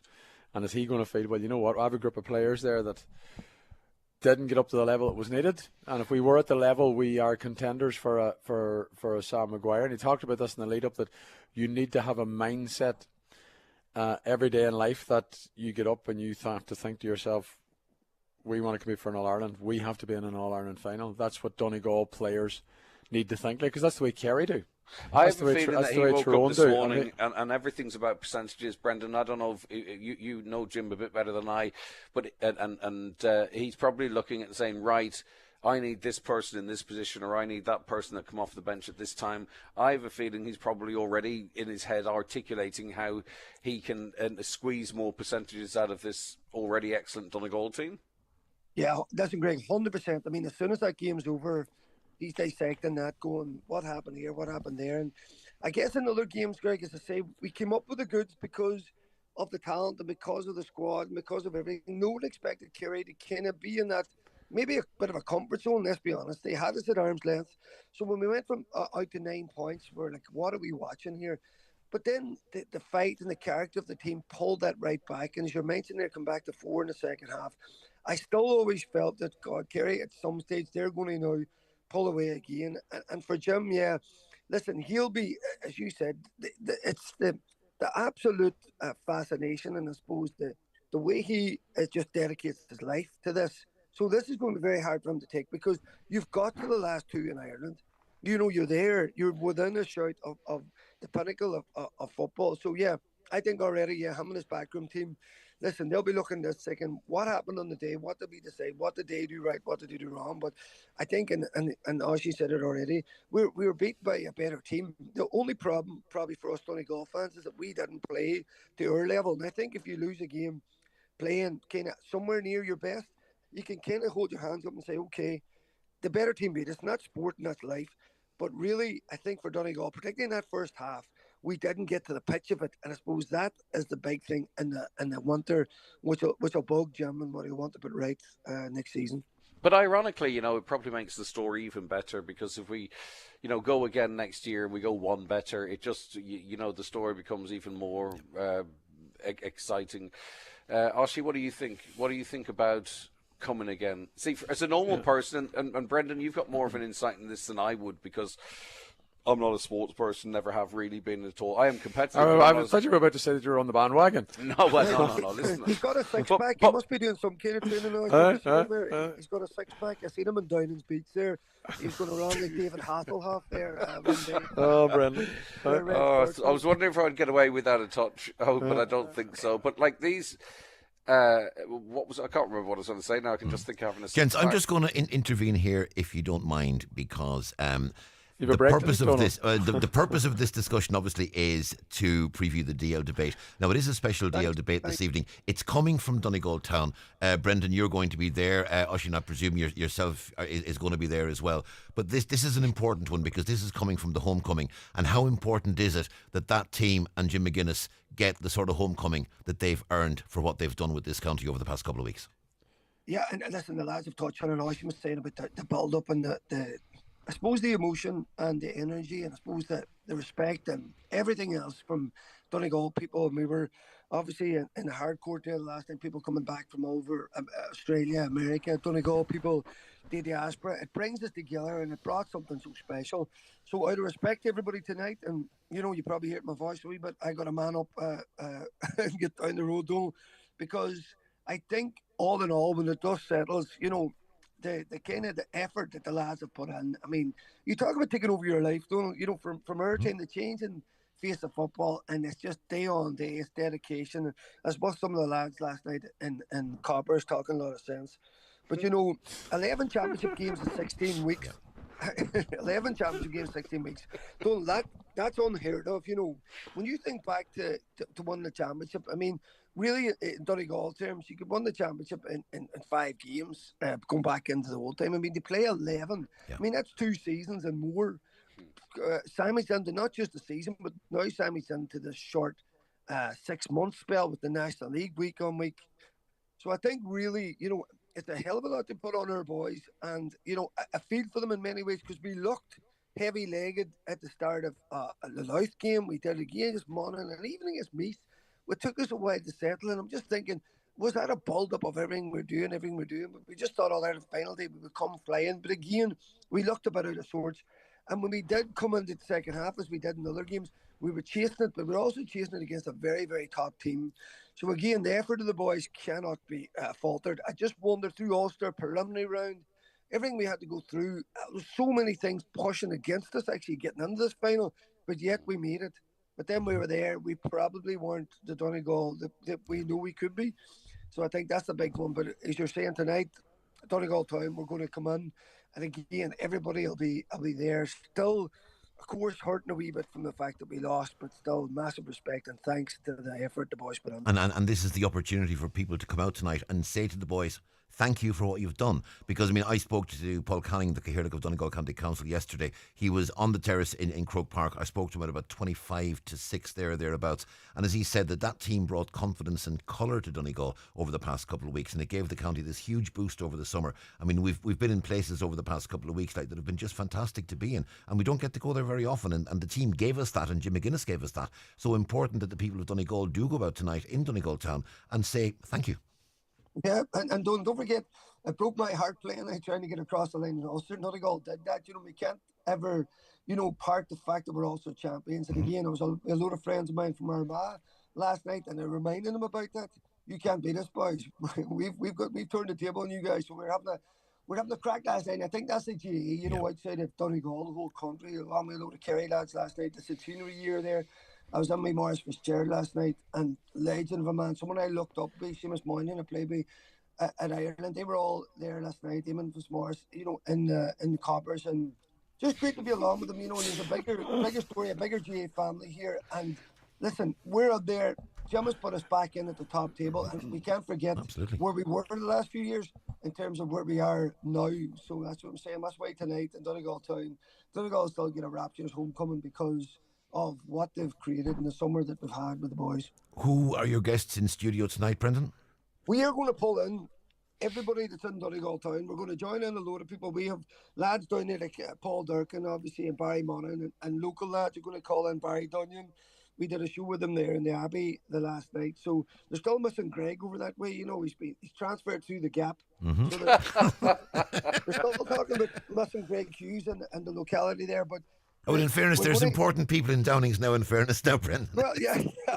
Hey, listen, so, yeah, I'm always being a breach boy if you need me. Don't worry about that. So we've lined up Donal, whoever is around town, some of the ex-players, Josh McMullen there and Anthony Malloy and Tony Boyle, these people have said if you're there, call up on the show and we'll call through it. There'll be a few journalists about as well. And what we'll do is we'll just relive probably the moments of the year and yesterday's game and talk it up, and people will be coming in and out. And as I say, well, even though we've a bit of heavy-hearted today when we wake up, this evening, the same when the boys come back, they'll get a hearing. I think what Brendan Devaney's just said is he's just going to wing it. Yeah. Yeah, that's a very eloquent way he put it too. Brendan, you start at the Key West restaurant from 7. The plan is for the team to arrive in Donegal town in around about the 8:30 mark, but there'll be music outside in the Key car park from 6:30, and hopefully they'll turn up in their thousands and give the team, as we said, the homecoming that they deserve for what they've given to this county over the past while. Brendan Devaney, thank you very much. Oisín, thank you. Greg, just before we go... Can I just say one thing before we go, actually, by the way? The likes of Oisín Kelly, Brendan Devaney, Brendan Kilcoyne, they've been the voice of this journey, and they have been the people that have sort of taken us to Cork when we couldn't quite go to Cork, or they've taken to us all over the country, and they're a brilliant commentary team, and I think Highland Radio is absolutely blessed to have, and I can't believe I'm saying such nice things about Brendan Devaney in particular, but we are blessed to have Oisín Kelly, Brendan Devaney, Brendan Kilcoyne, such a balance, such a team. I would argue that they're the best comms team in the country, local, national, or whatever, and they're brilliant people as well, and I just want to say they're the voice of everything, this bandwagon we've all jumped on, some of us anyway, and I just think they're absolutely brilliant, and we should be very proud and very lucky to have them. And indeed, I'll share one comment. Thanks to the Highland team for your great football coverage. It was a great journey this year. Brilliant to have football for the young and old, and to have something in common to talk about. And so say all of us. Oisín, Brendan, thank you very much indeed. Greg, one thing I want to say to you before we go, you'll be aware, of course, you'll be keeping an eye on the news, that we've had an announcement today about a surgical hub. Many listeners have been phoning in to say that the tenacity of yourself and Caroline and the amount of discussion about that issue on this programme over the past number of weeks, a lot of people saying Greg Hughes needs an awful lot of respect for the role he played in bringing that surgical hub to Letterkenny, and I think well deserved. It was one. It's down to Michael Sugru, it's down to Porrig, it's down to all the doctors and nurses that put their neck on the line almost. But we weren't going to take no for an answer on this one, Donal. That was just the fact. We were never going to take no for an answer on this thing. This was the hill to die on as far as I was concerned, and I was not going to take no for an answer on the surgical hub. And we have, or some variation of it, we have an amazing platform, but we also have national influence, and it just was one of those things. And me and Caroline had said this. We just were not going to take. It's not politics. This is about our lives. This is about my family, your family, everyone's grandparents, our future ourselves. We could not take no for an answer on this one, and I hope everything that's been promised transpires. But it was the hill to die on for me anyway, personally, because I would have jacked it in if we hadn't pulled this one off. And we did. Greg, thank you very much indeed. Brendan, Oisin, thank you very much indeed as well. The DL debate tonight, 7 o'clock from the homecoming in the Quay car park in Donegal town. It's a hugely important one, and let's hope we get an absolutely huge turnout from the people, because what life has been like in this county over the past number of weeks has been incredible, and that team and that manager gave it to us. It's time for us to say thank you. We're going to be talking EU tariffs after this break. The county's #1 talk show, The 9 till Noon Show on Highland Radio. It's the 9 till Noon Show with Barry Brown Cars. Driving value with Suzuki's incredible 10-year warranty and 0% finance. Visit Barry Brown Cars in Milford or Donegal town today. Your journey to 10 years of worry-free motoring starts here. Plan something new at the start of the year? Well, who hasn't? Now's your second chance with the 252 registrations at iMotors. Take the wheel of the iconic Qashqai, the bold X-Trail, the sporty Juke, or go electric with the stunning Nissan Ariya. They're here and they're waiting for you. Visit imotors.ie today. iMotors, fearless generation. Irish raspberry season is here. Let the fun begin. Pick up a punnet of Keeling's Irish raspberries in store today. Juicy, delicious, feel-good fruit. Fresh from our farm. Love that Keeling's feeling. Looking for family fun this July? Discover Century Complex. Kids will love the soft play while teens try augmented reality darts and crazy golf. Enjoy tasty food and the latest blockbusters. Rain or shine, Century Complex is the ultimate destination for all ages. Unforgettable fun awaits. Don't miss out. Injuries happen, illness strikes, but waiting in A&E doesn't have to be your only option. At Ophidia Letterkenny Minor Injuries and Illness Clinic, we treat everything from broken bones, cuts, burns, infections, rashes and more, with X-ray on site so you get answers fast. No appointments, no delays, just expert care right when you need it. Don't wait. Walk in today or visit ophidia.ie. Ophidia Letterkenny. Expert care without the wait. Highland Radio Time Checks brought to you by EirGrid, the operator and developer of Ireland's electricity grid. EirGrid, powering up communities, powering up Ireland. The time is 36 minutes past 11. That's 24 minutes to 12 midday. Now, you will be aware that there was an agreement signed yesterday in Scotland between Donald Trump, the US President, and Ursula von der Leyen, the President of the European Union. And to talk over the pros and cons of that deal, we're joined, I'm delighted to say, on Zoom by Kieran Mullooly, who is an MEP for the Midlands Northwest constituency. Kieran Mullooly, good morning to you. Good morning to your listeners. Kieran, the government is saying this is a reasonably good deal. Micheál Martin seems to say it's going to bring stability, it's going to save jobs. I see you nodding your head. You're sceptical about the Taoiseach's response.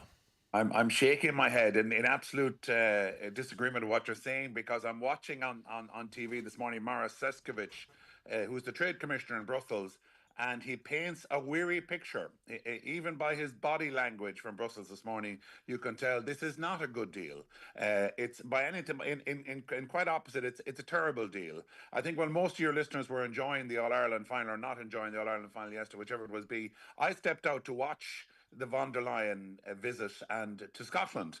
And I knew before 4 o'clock yesterday this was in trouble, because President von der Leyen went in to meet Trump and was bullied into this agreement. She sat there while the president of the free world told the world that he was going to conduct a fair trading deal. This deal is nothing, could never be described as fair. It's 0% for the people of America selling into Europe, and it's a 15% hike going the other way. And I suppose for the benefit of your listeners, if this follows through with spirits, as it's expected it will in the coming weeks, if you take your bottle of Slieve League whiskey, the Silky bottle of whiskey, it's about $45 or $46 in the United States today. That will go up, or the price of it, in terms of the actual tariff, by about $7 or €7 even. And that sort of a price hike is just not going to work. It's going to cause problems for whiskey distillers all over Ireland. And I'm afraid it was a bad day for President von der Leyen yesterday. Another bad day. As you said, at the moment it's 0% tariffs on US products coming into Europe. There has been talk about retaliatory tariffs being discussed by the Council of Ministers, by the Parliament. How far down the line is that discussion, and do you believe it's inevitable that discussion now has to be had and implemented? Well, you're quite right. The EU had prepared a retaliatory list, and they had that was a significant list, up to 90 billion, I think, was discussed at one stage. And we were quite happy 3 months ago. They were preparing this list, and they were saying we're going to target areas in the United States where Trump will feel it most. In other words, they're going to go after the areas of the states where he's most popular. And I actually thought that was a good tactic at the time. I felt it was important that the EU would give an opportunity for some sort of sanity to return. But regretfully, when it came down to the deal yesterday, that list seems to be forgotten, and President von der Leyen just seems to have rolled over. We had expected there would be another day out with this. I felt there'd be another day where there'd be an exchange, there would be possibly be another exchange, because this is what Trump loves. Trump comes in and immediately tried to weaken his opponent. She sat in the chair opposite him in Scotland, and she nodded her head when he said he was fair, when he was conducting a fair deal. So regrettably, we had a really bad day. But the critical thing now, I think, going forward, is working out what's going to happen to pharmaceuticals. This is unclear. One of the key industries for the Northwest as well.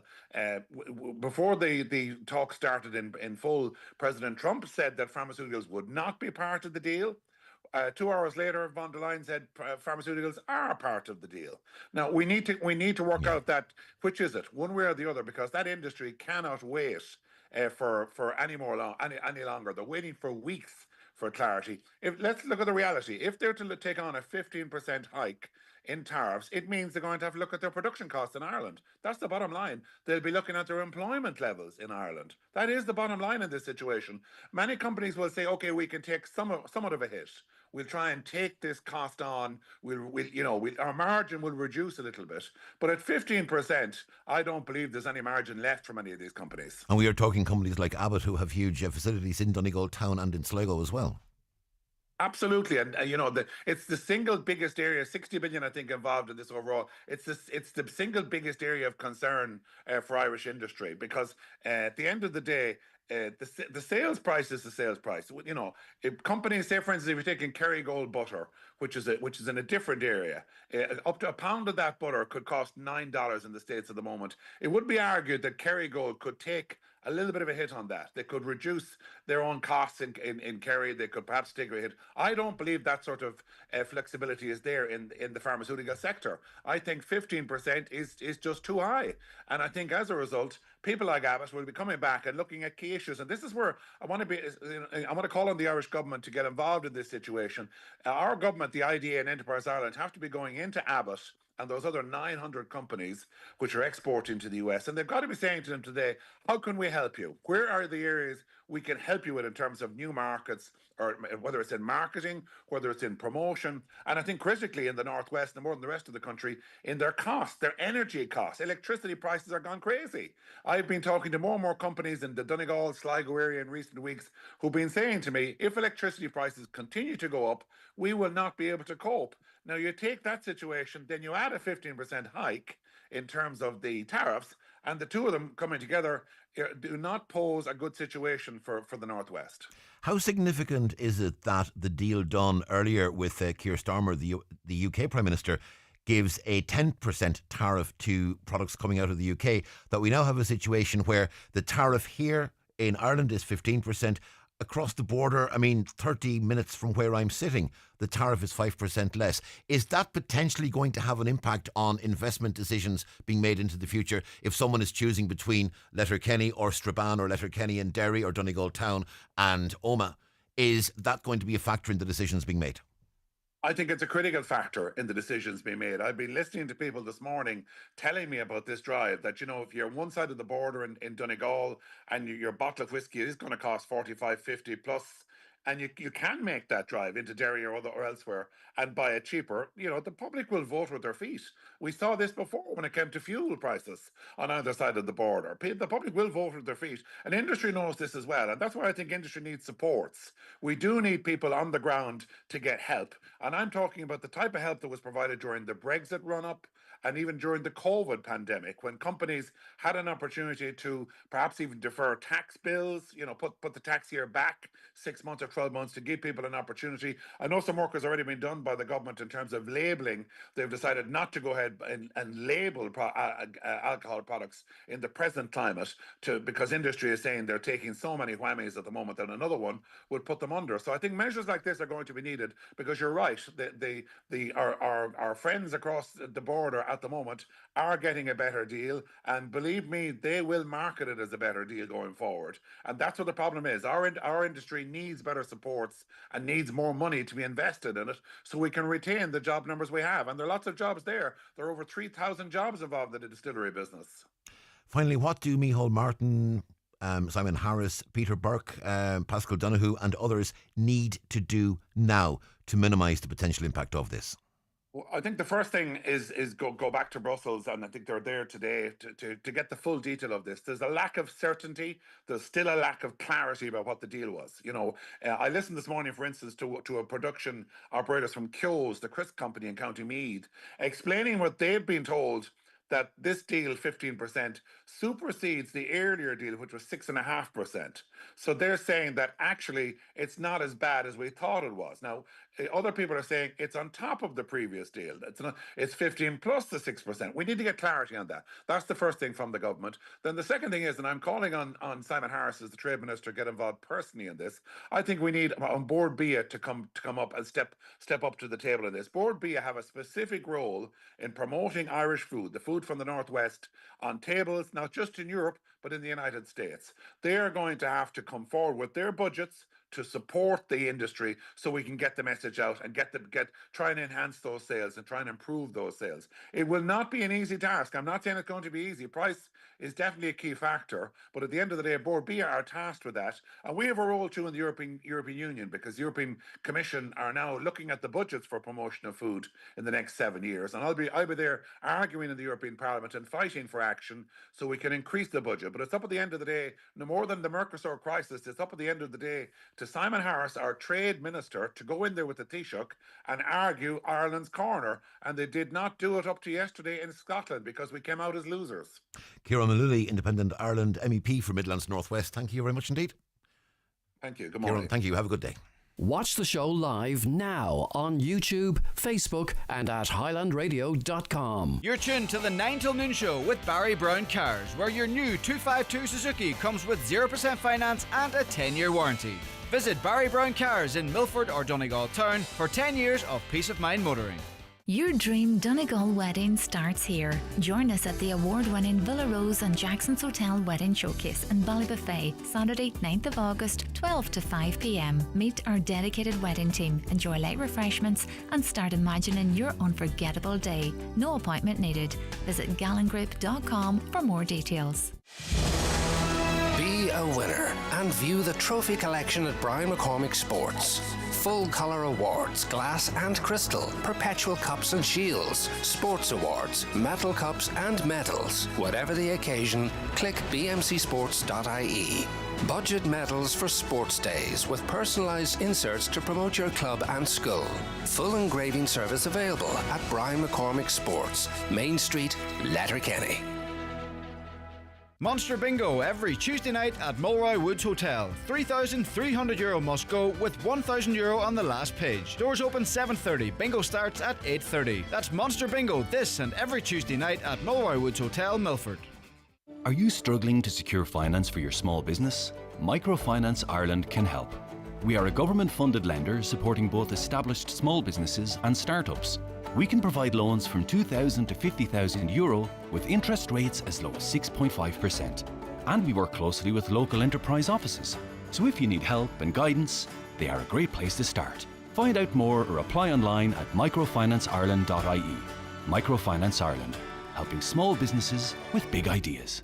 Big summer sale is on at Evolve Clothing. All your favourite brands, all reduced. Huge savings in store at Letterkenny Retail Park. Or shop online now at evolveclothing.com. When it's gone, it's gone. Sick of surprise car bills? You're tuned to the 9 till noon show with Barry Brown Cars, Milford and Donegal Town, your main Suzuki dealer in Donegal. Grab your 252 Suzuki now with 0% finance and a rock-solid 10-year warranty. A public service announcement from Donegal County Council. Donegal County Council are delighted to announce that the Lough Foyle ferry service linking Greencastle and McGilligan and the Swilly ferry service linking Bungrana and Rathmullen is now operational. Both ferries operate 7 days a week. Further information, including timetables and fares, can be found at loughfoyleferry.com or swillyferry.com. Donegal County Council, promoting tourism and supporting our communities. Oakfest 2025 returns to Oakfield Park this September 6th and 7th. 2 days, 2 stages, 1 unforgettable weekend. Enjoy live music, incredible food and drink, and glamping under the stars, all in one of Ireland's most spectacular settings. Saturday, live and original, featuring Wet Wet Wet, Boney M, Racy, and the Whistling Donkeys. Sunday, Legends Reimagined, with tribute performances to the Eagles, Blondie, Springsteen, and more. Tickets are going fast. Get yours now at oakfieldpark.com. The Highland Radio Outside broadcast team is hitting the road again. Join us live this Wednesday from 2:30 for Jive Time with David James, and again on Friday morning for Greg Hughes and the 9 till noon show. Both shows broadcasting live from the heart of the Merry from Dunloe International Arts Festival. We'll be soaking up the atmosphere and celebrating a jam-packed programme of music, culture and community fun. Check out the full festival lineup at merryfromdunloe.ie. Proudly brought to you in association with Cavanagh SuperValue Dunloe. Discover exceptional value during the big summer sale now on at Donegal Town Hardware. Enjoy huge savings on garden furniture, paint, power tools, barbecues, fencing and so much more. With free parking and free delivery, there's never been a better time to shop local and save big. But don't wait, the big summer sale ends Saturday, August 2nd at Donegal Town Hardware. Highland Radio weather updates with McElhenney's. Find amazing savings across our departments with up to 50% off your favourite brands in our summer sale. Discover more in-store or shop online at mcelhenneys.com today. And looking at the weather forecast, it'll be mainly dry with a fair amount of cloud today. Some sunny intervals, some showers possible. Late this evening, rain and drizzle will develop in the west and spread eastwards. Top temperatures 17 to 20 degrees Celsius with light to moderate westerly breezes. Tonight, cloudy with outbreaks of rain, becoming light and patchy overnight. Some mist patches. A mild night with temperatures not falling below 13 to 16 degrees Celsius. And tomorrow morning, starting mostly cloudy with patchy light rain, drizzle and mist. Becoming mainly dry, gradually brightening up with some sunny intervals. Top temperatures tomorrow 17 to 19 degrees Celsius with moderate west to northwest winds. Now, you'll have heard that tragically a man who was rushed to Sligo University Hospital after an incident in the water off Bundoran on Saturday evening has died in hospital. And the world of punk music is in mourning after it was revealed that the man in question, sadly, was Jock MacDonald. He was aged 69. He was an icon in the world of punk rock. He was born in Clydebank, Scotland, with links to Donegal and was a frequent visitor to the county. And Jock MacDonald, in punk circles, best known as the founder of the Bollock Brothers in 1979. Joined on the line by Connie Duffy, who, as well as being a long-standing journalist in the Northwest, is also a huge fan of punk music. Connie, good morning. Good morning, Donal.